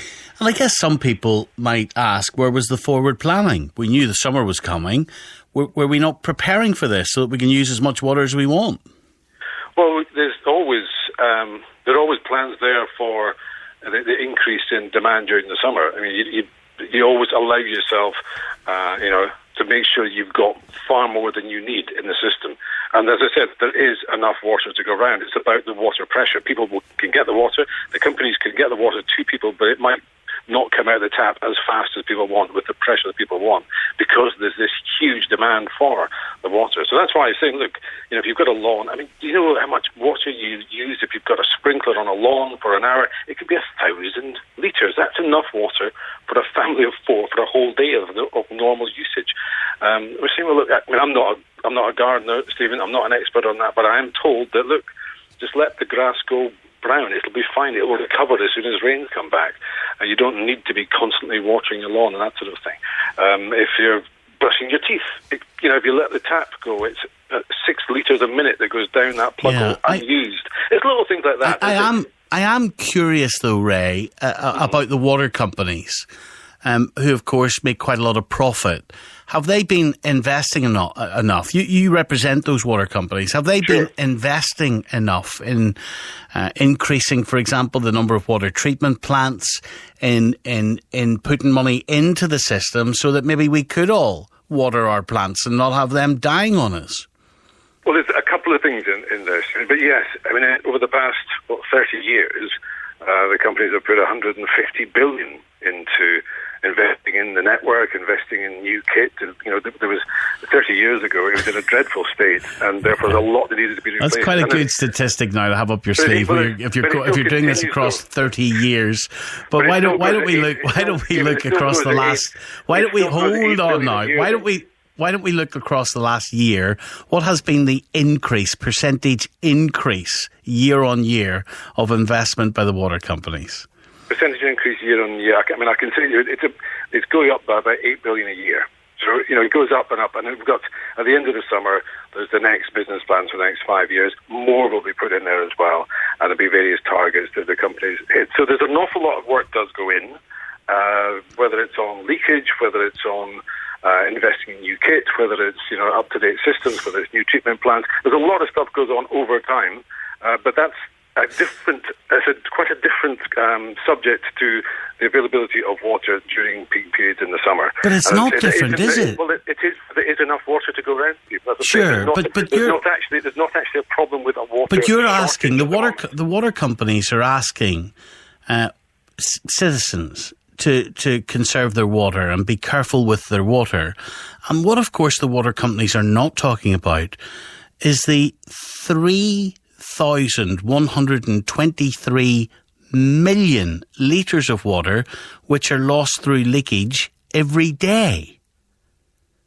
Leakage is something which, as an industry, we're trying to sort. We're trying to get better. So put more money into it. Well, reduced it by, there's a lot of money, a lot of investment goes into leakage. It's gone down by a third over the past 20 years, since about the mid-1990s. The plans you'll see at the end of the summer, Stephen, they will have plans to reduce it by another 15%. I mean, leakage is an issue which the industry looks at very seriously. It's one of the main things they focus on, because we're not happy with the level of leakage. We want that cut down. The Environment Agency says there's some inevitable amount of leakage. But look, I don't want to be cantankerous tonight. It's a lovely, beautiful day. It's a Saturday night. We're all enjoying the World Cup. But is it not slightly farcical that we have these water companies and the PR people from water companies telling us not to fill, if you're lucky enough to have a swimming pool, don't refill your swimming pool, don't put a sprinkler on, while water companies are losing 3,123 million litres of a day, every day through leakage. That's the same as 1,249 Olympic swimming pools every day. Stephen, so why don't you not get your act together before telling us not to put our sprinkler on? Because, Stephen, we are where we are at the moment. We have enough water for people. This is what I'm saying to you. It's not about a water shortage here. We have enough water for customers. The issue is, if we keep going well beyond the normal demand for this time of year, which is normally hotter anyway, if we go well beyond the demand, what people will do is end up affecting themselves, their neighbours, their friends, their family, in terms of the pressure on the water. That's the whole point. Yeah, they will get the water. They will get the water they need. I guess I'm just trying to challenge you slightly tonight. That is it not hypocritical for the water companies to tell us not to water our plants while you're losing, your industry is losing 1,249 Olympic swimming pools worth of water every day? Like, you have no credibility in this if you're doing that. Well, the water does go back into the system, goes back into the environment, doesn't get lost. It's lost from the pipes, goes back into the environment, comes back into the system. That's why we would rather... You're defending the leakage now. No, I'm not defending the leakage. We would rather we didn't have leakage.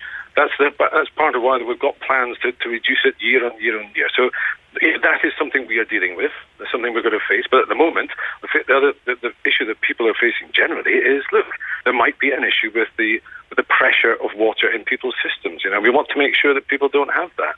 There's only so much water we can put into the system. There's only so much you can do with the laws of physics, with how wide a pipe is and how much pressure you can put the water in. And if it's coming straight out because of the high demand, that's going to affect the pressure. So that's why we're asking people to conserve water. That's, you know, we tend to say anyway it is best to use water wisely because it causes less stress to the environment. But at a time like this especially, we don't want to be in a situation where people aren't getting the water at the kind of speed and pressure that they would like to get it. Should this hosepipe ban be applicable across industry as well as domestic punters? Well, why is it not? You're talking about the hosepipe ban in Northern Ireland? Yeah. Well, I mean, it's up to the water companies in Northern Ireland how they want to, how Northern Ireland Water wants to deal with business customers. But at the moment, we're not talking about hosepipe bans across all of the UK. We would like to try and avoid that. We'd like to try and be in a situation where if people, you know, do adjust the way that they use water, that wouldn't be necessary at all because the pressure would be there. As I said, the water is there. During the spring, you remember, it was a very wet spring. That's when we get all the water that we use during the summer. And so the reservoirs, the underground reservoirs known as aquifers, they were all, you know, recharged with water. So that's why there is enough now. You'd rather, you know, it would be... I don't think it'd be great if we got to a stage where we had to have hosepipe bans because, as I say, there is enough water in the system. I think if there are hosepipe bans, it's to try and reduce the impact on pressure. I think that's what the Chief Executive of Northern Ireland Water was saying. She was saying about the amount that's going into the system, it's coming straight out, which is very, very unusual. Just one final thing to say to you, Ray. Why are you not a gardener? You don't know what you're missing, mate. What's happening? Very therapeutic. I live in London, like many people in London. I've got a little patch of land at the back of my house. I would love it to be a green and pleasant land. It's a bit just patchy and scrubby, and so you need to get out of the big smoke. You need to get into the country, my friend. One day, Stephen. Thank you, Ray. Ray Stewart from Water UK. They're the umbrella organisation representing the main water companies. Another consequence of the hot weather is that there could also be a shortage of lettuce in UK supermarkets as soon as the middle of next week. Let's speak to Dieter Lloyd from the British Leafy Salad Growers Association. Dieter. Good evening. I thought you'd enjoy that. Is there actually an association called... I don't know if I'm a little bit giggly tonight. Is there an association called British Leafy Salad Growers? There's an association called the British Leafy Salad Growers Association, but it doesn't tend to use the G.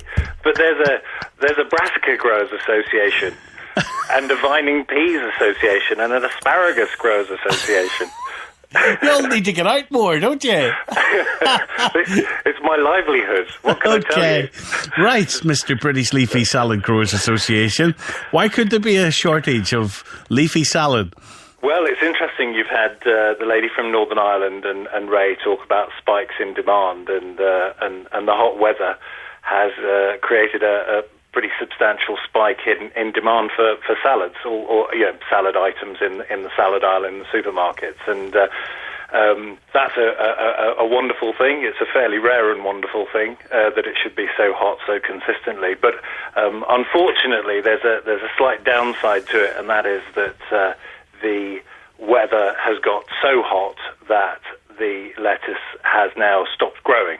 So the optimum, the temperature at which it grows fastest is about 24 to 25 degrees, and then at 27 to 30, it goes into a state of dormancy and basically stops growing. So we've got tremendous amount of demand, and the challenge is how do we meet that demand when the product is saying it's a bit hot for me, so I'm going to stop now. So are prices going to go up? That is a possibility. I think basic economics we all learned in school.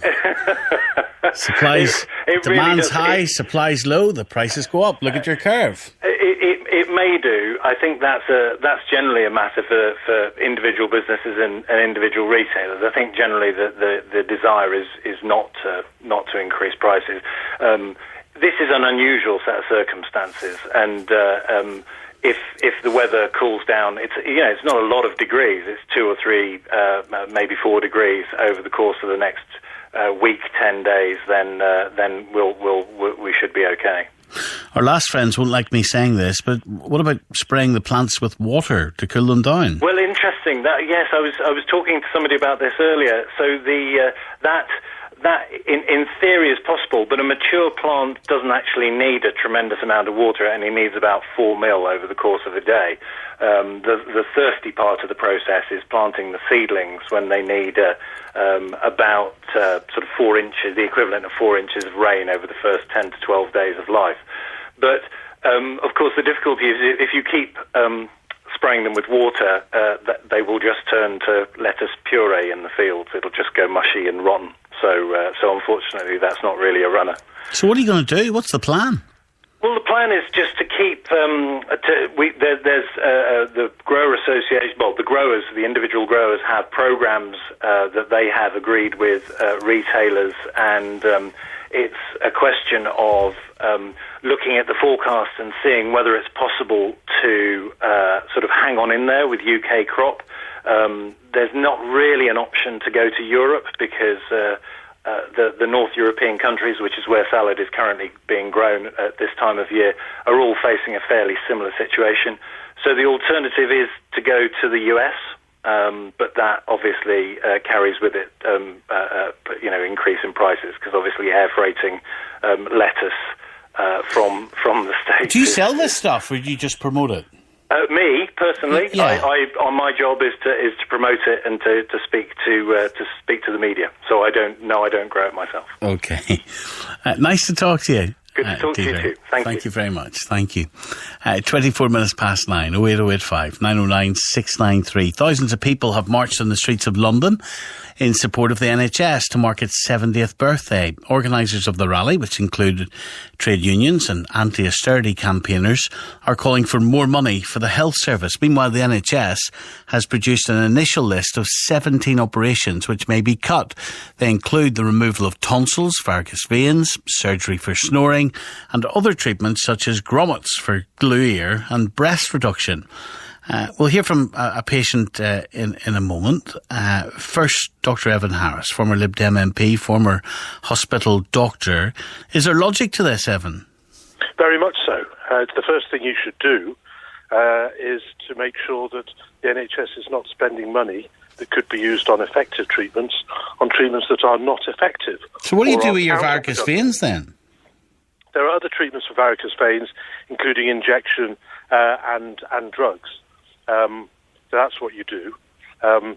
And people are used to doing things the way they used to be done, but there are cheaper, more effective measures out there for many of the things. That's why medicine moves on. So I'm not against spending more money on the health service, and I think there should be an honest conversation about raising taxes to do it, but I'm definitely against spending money, taxpayers' money, on operations that are not effective, and indeed medical treatments, so-called medical treatments, that are not effective or are not or a very low cost effectiveness. So spending money on one area means you can't spend it on another. Yeah, I get that. But here's what I'm confused about, Evan, about this story.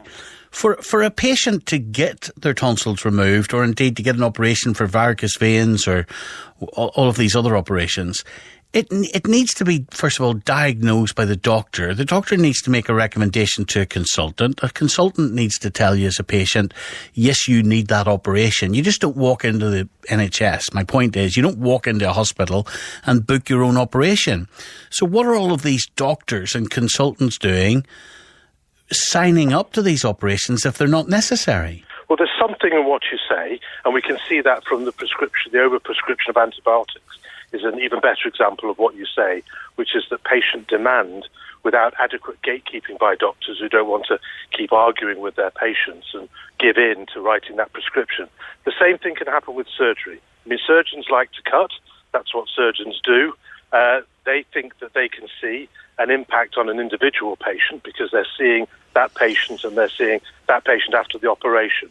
What is needed, and so you can't exclusively blame overeager doctors or doctors failing to safeguard the funding. What you need is to do overviews where you look at patients treated one way and patients treated another way and follow them up a year later. Yeah. And if there is no difference, and an individual doctor treating patients will never do that, if there is no difference, the system must say, research says this is not effective, we will not fund it, you must not do it, you must not offer it. I guess,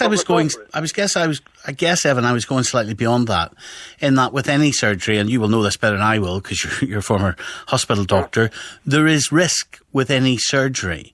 So why are they putting people through surgery and that element of risk, no matter how small it is, if there's a much safer alternative? Well, medical treatments have risks as well. I don't think this is a risk-based thing. In other words, I don't think the driving force behind this is to say, yes, it is effective if you survive the operation or you have the operation. There's no anaesthetic involved with these pills where there is with all of these operations, for example. All treatments, all medically active treatments have side effects, and there are addictive side effects of certain drugs, and so you might think they're safer than surgery. Sometimes they're not. A lot of this surgery for these minor operations is done under local anaesthetic. My point is that the basis for this can be that the risks over 100 patients outweigh, when you take those into account, outweigh the benefit for those who go through risk-free overall. But that's not the basis for if you look at these procedures, they are very low risk. There isn't a very high anaesthetic risk. I don't think we need to get carried away with that. That can apply for older patients with complex operations, but that's not what we're talking about here. We're talking about operations that have been done habitually, and doctors and surgeons are creatures of habit as well as everyone else, where recent research or new research or newly discovered research shows they are simply not effective. And we've known for years that homeopathy has absolutely no clinical benefit whatsoever. Yet until recently, millions of pounds of NHS money was spent on that because there was a very effective lobby of people saying it worked for my nan, which is not a rational basis for spending NHS money. And you'll have someone on now, no doubt, who has had their own experience, and they'll say, it worked for me. Well, that is not a rational basis, because you have to look at these things across hundreds of people, some of whom have a procedure, some of whom don't, and you compare. Because many of the things that these operations are for clear up themselves. You've prompted us perfectly. James, a university student. Hello, James. Hello. Hi. Your family's had benefit of several of these treatments. What have they had? Yes, I was speaking to my mother, actually, as well, and I had my tonsils removed. My mother had her tonsils removed. My father had a carpal tunnel release, and my brother had a grommet for his glue ears. What on earth are glue ear? I should know this. What's glue ear? I'm not the doctor. Glue ear is essentially exudative otitis media. So it's a condition of the middle ear that involves getting clogged up with fluid. And grommets are a sort of little ventilation shaft introduced to release it. So not James, very effective. So James, are you worried, having had your tonsils removed, would you be worried that, you know, if any other friend or relative couldn't then go into hospital to get them removed? Yeah. I mean, I'd be worried if anyone who has essentially gone through what I went through doesn't have that same opportunity. And I think that's mainly because it was greatly beneficial for those I know. And once again, as Dr. Evan Harris says, of course it is a personal experience, though I have yet to hear, and I've been looking online, I've yet to hear compelling research that convinces me to be one way or another. And I feel like the NHS is not providing us with any further information right now. Obviously, the media have jumped on it, and obviously they like to dramatise the situation. It's what they do. But I do think it's been left far too open for interpretation, and they need to clarify. You do know that when you say that the media likes to dramatise situations, you're talking to a journalist, right? Yeah, no, I'm perfectly aware of that. I'm a drama queen now, am I? Well, you can try and express what I say, but that's not exactly what I'm trying to I'm winding you up, mate. I'm winding you up. I know. I'm easily wound up when I'm ill. I'm ill right now, so. Oh, are you? It's not one of these. Okay, yeah. I didn't know that. Well, hopefully it's not one of these conditions that's going to be cut from the NHS. So there's the concern, Evan. There's the concern from James, a university student, saying, you know what, he wants to go into hospital if something's wrong with him. Yes, well, let's take tonsillitis. I mean, I know he's a university student, and you can say I've not heard online.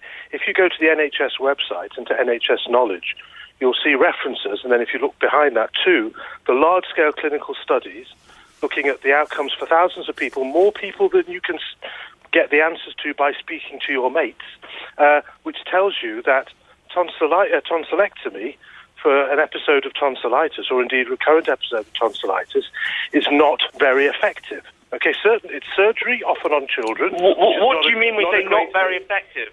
Not very effective is it's more vague language, and people are getting tired of this vague language, because not very effective, because it's once again completely open to interpretation. It's not open to interpretation. It was very effective for me. It was very effective. It was very effective for my mother. You have to understand that people who have tonsillitis, if you treat them normally, I treat them medically, they get better as well. So what you can't say is because you improved with surgery is better than an alternative for you. The only way you can do it... Hold on, let him finish. Hold on, James. Let him finish. The only way you can do it, and I'm the same. I have conditions, and I go to see a doctor, and I want treatment. But what I do accept is the science. That if you take thousands of patients who are very similar, who have the same condition, and some are treated surgically, and some are treated medically, that is without surgery, either by watching them or treating them medically, and there is no difference in the outcomes, but there are greater risks from surgery, as there clearly are with throat surgery, then it doesn't make sense to spend money on the more expensive option. That's why we don't use leeches anymore for almost every condition. We don't bleed people. Medicine moves on by looking at rational studies where you look at big patient groups on either side and you do research. Okay, let's let James reply. As to which they're in. Okay. Firstly, we need to talk about the tonsillectomy, because obviously a majority of people who have tonsillitis, who will have tonsillitis at some point, the tonsillectomy may not be necessarily the best immediate option. For myself and my mother, in particular, it was a case of very recurring tonsillitis that could only be resolved at that point with a tonsillectomy. So, with regards to that, there are obviously different levels of conditions. I think this is the point. For me and my mother, the best option was a tonsillectomy. However, I accept that there may be instances in which the best option may not be a tonsillectomy. The problem is we're not being given clarification of that, and no one is prepared to give that clarification, and it's all been vague language, as always, and people are left in the dark, and there are patients panicking, there are patients who are worried.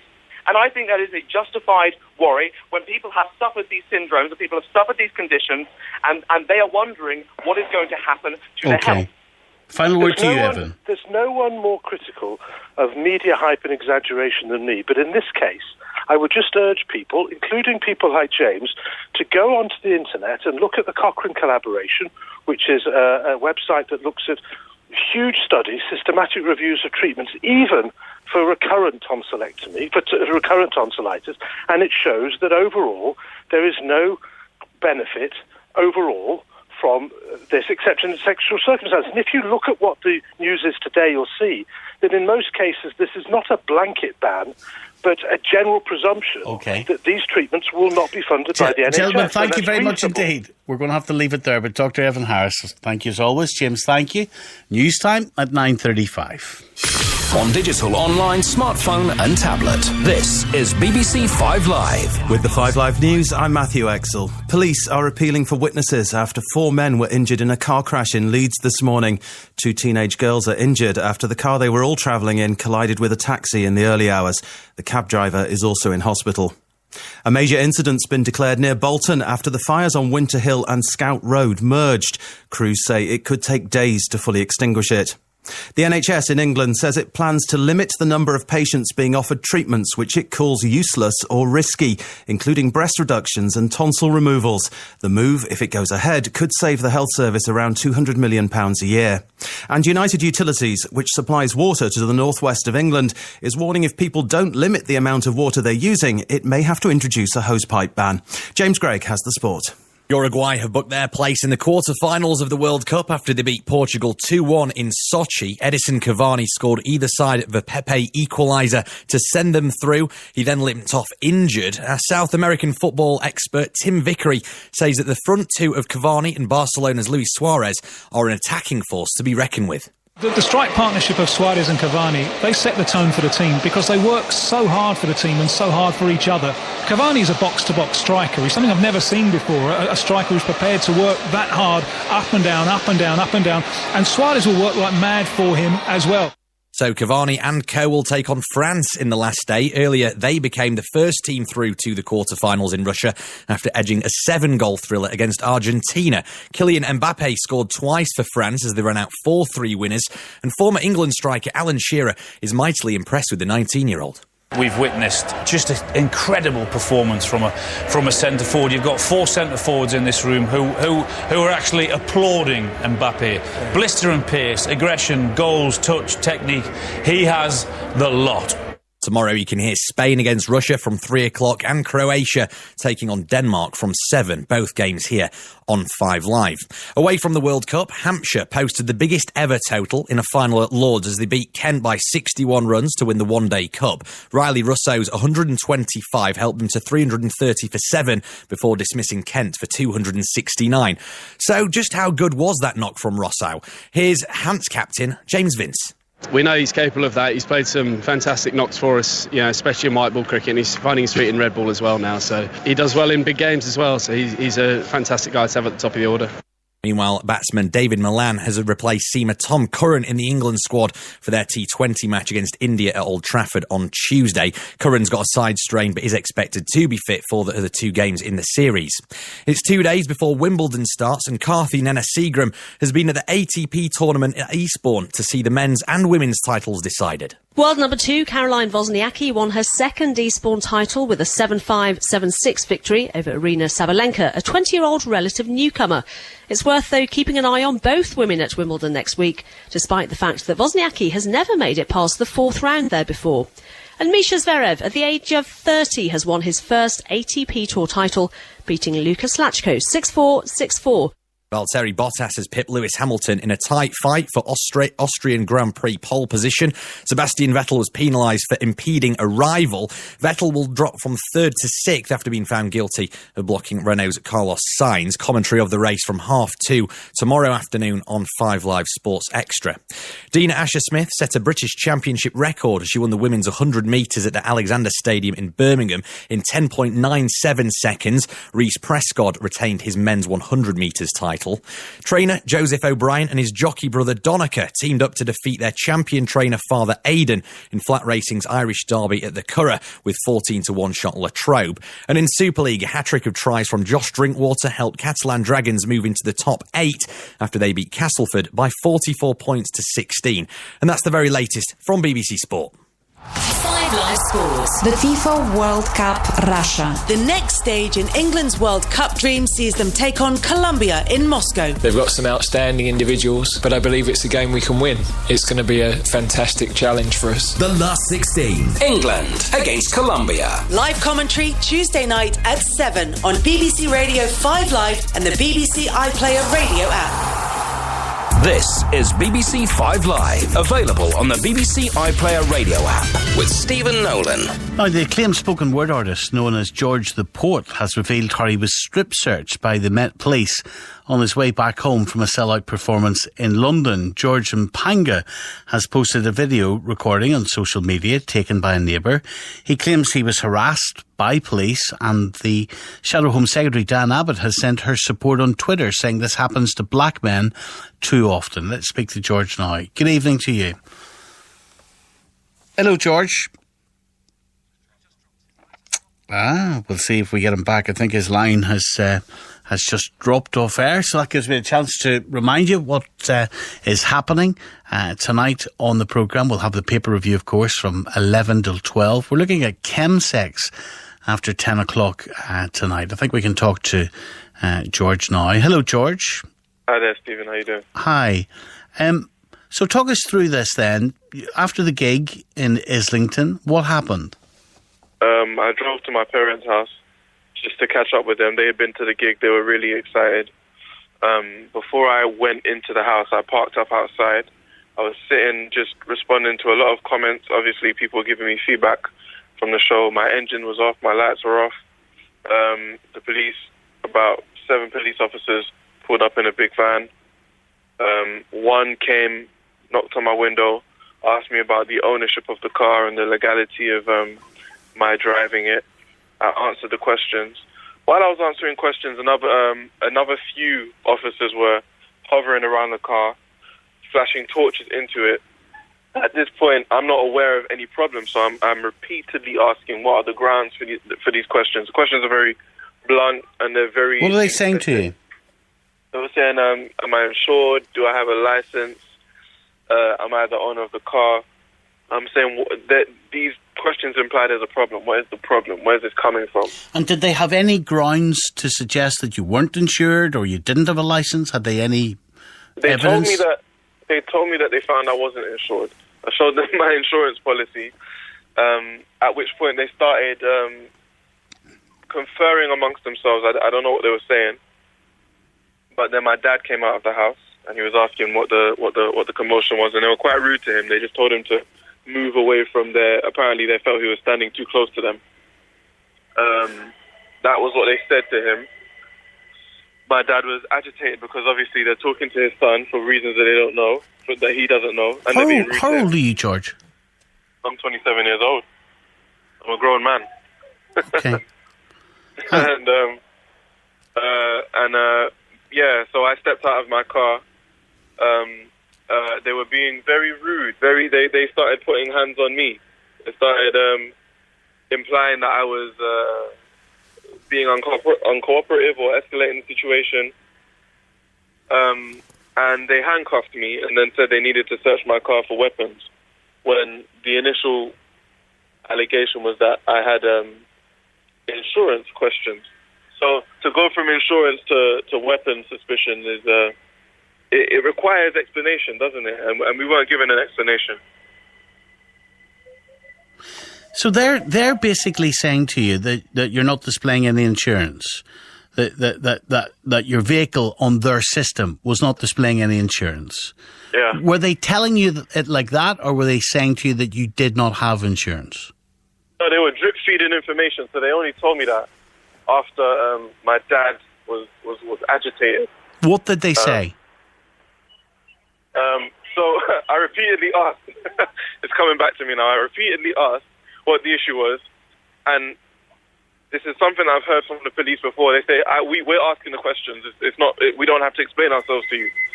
And I'm like, well, I'm not going to explain myself. This is harassment if I don't understand what the context is. And then another officer said, yes, it's showing that you don't have insurance. I'm like, well, these are my insurance. This is my policy. Here, it says it expires in 2019.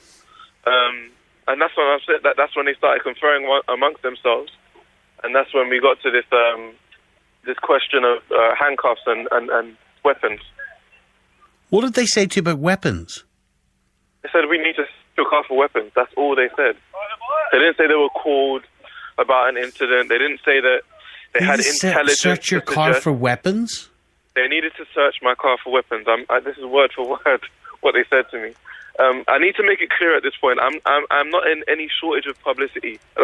My career is in a fine place. I would not make this up for conversation. This is embarrassing. It's not fun to talk about, but this is what happened. After saying that they needed to search my car for weapons, my mum was practically in tears. My mum had come out at this point. My neighbour had also come out because the police had parked their van in his driveway, and he looked out of the window to see whose car it was, whose engine was left running because it was disturbing his child. The police were very rude to him as well. They kind of marched me over to their van. That's the video footage that is available online now. That is when it started. They marched me over to the van and tried to push me into the van, saying that I was going to need to be searched. Bearing in mind, I'm a 27-year-old man who's not criminal in any way. I never have been criminal. The police are saying, the Metropolitan Police are saying through a statement that your behaviour provided grounds for officers to search you. Yeah. What does that mean, your behaviour? Yeah, so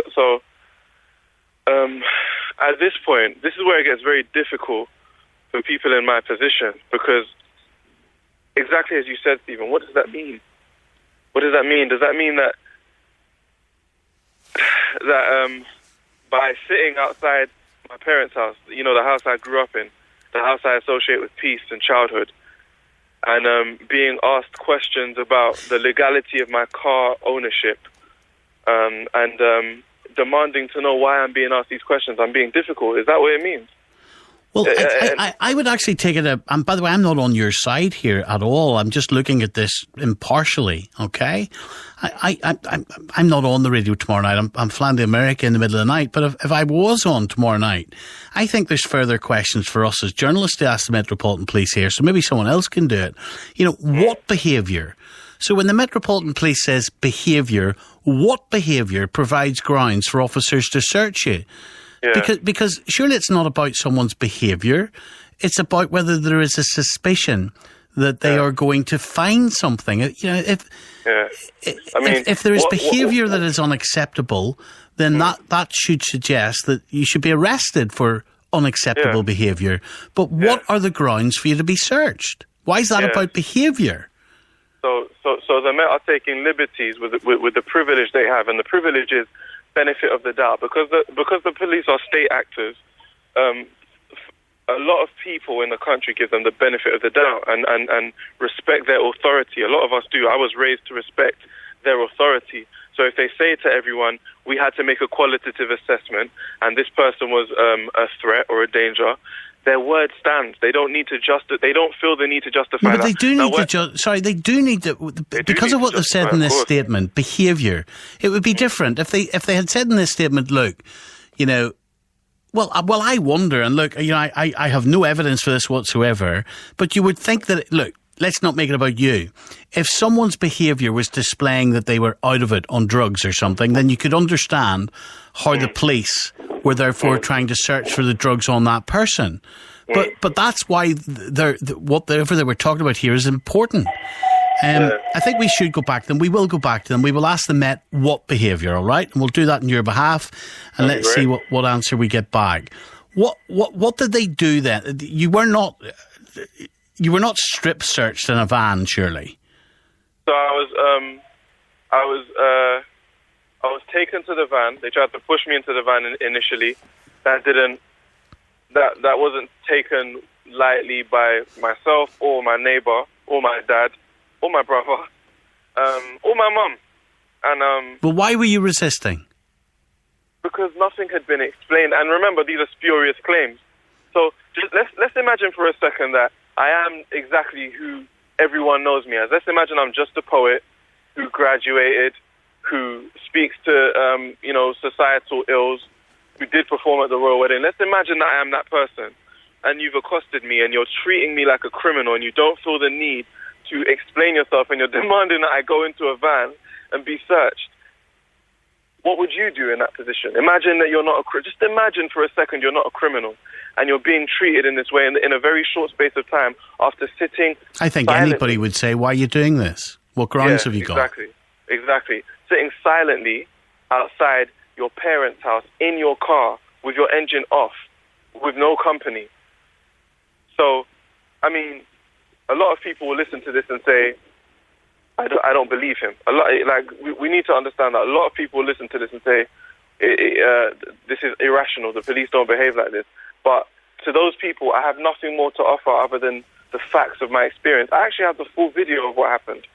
I've just given bits online because it's You've got the full video? Oh yeah, I've got the full video. They have the full video. They know. Ask them what would you send the full video to us? I would like to see that. I don't know if I would send the full video. I'm not on trial. I have nothing to prove. I might, but you have to understand, Stephen, I came from a successful gig.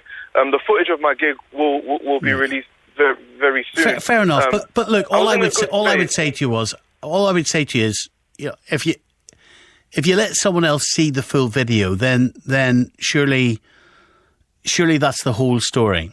What did they do to you? What did they do to you in the van? In the van, they searched me. So, a lot of people had the impression I used the term strip search in one video, and a lot of people had the impression that they had me completely naked, and it was like a prison style or an airport style search. It wasn't that, but it was extremely invasive. What did they do? They just ran their hands all over me, pulled my trouser legs up, pulled my shirt up, put their hands in my waistband. And obviously this is embarrassing. I'm a 27-year-old man who is not a criminal. This is embarrassing for me to say to you, but I feel the public need this education. So they didn't take any of your clothes off, so it was not a strip. They didn't take my clothes off. It wasn't a strip search in that fashion. It just, I think I misused that phrase in a video. I'll take responsibility for that. But they did conduct a very invasive search in a van.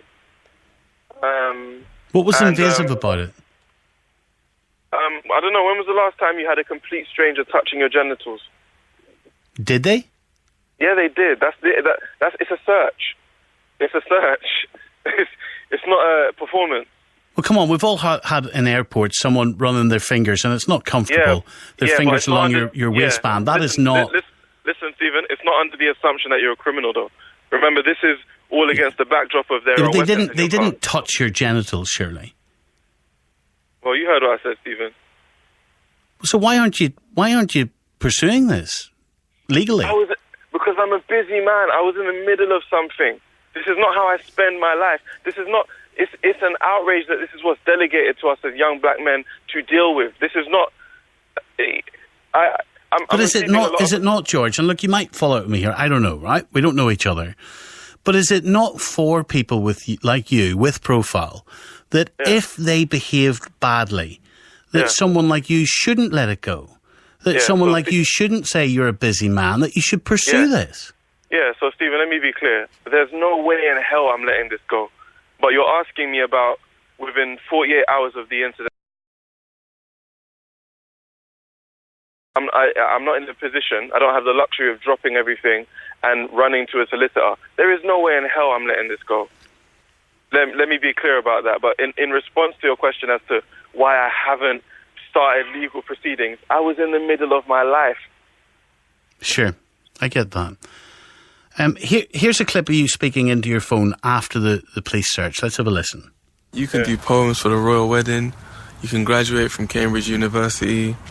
You can do shows about society and Grenfell and, Britain, England.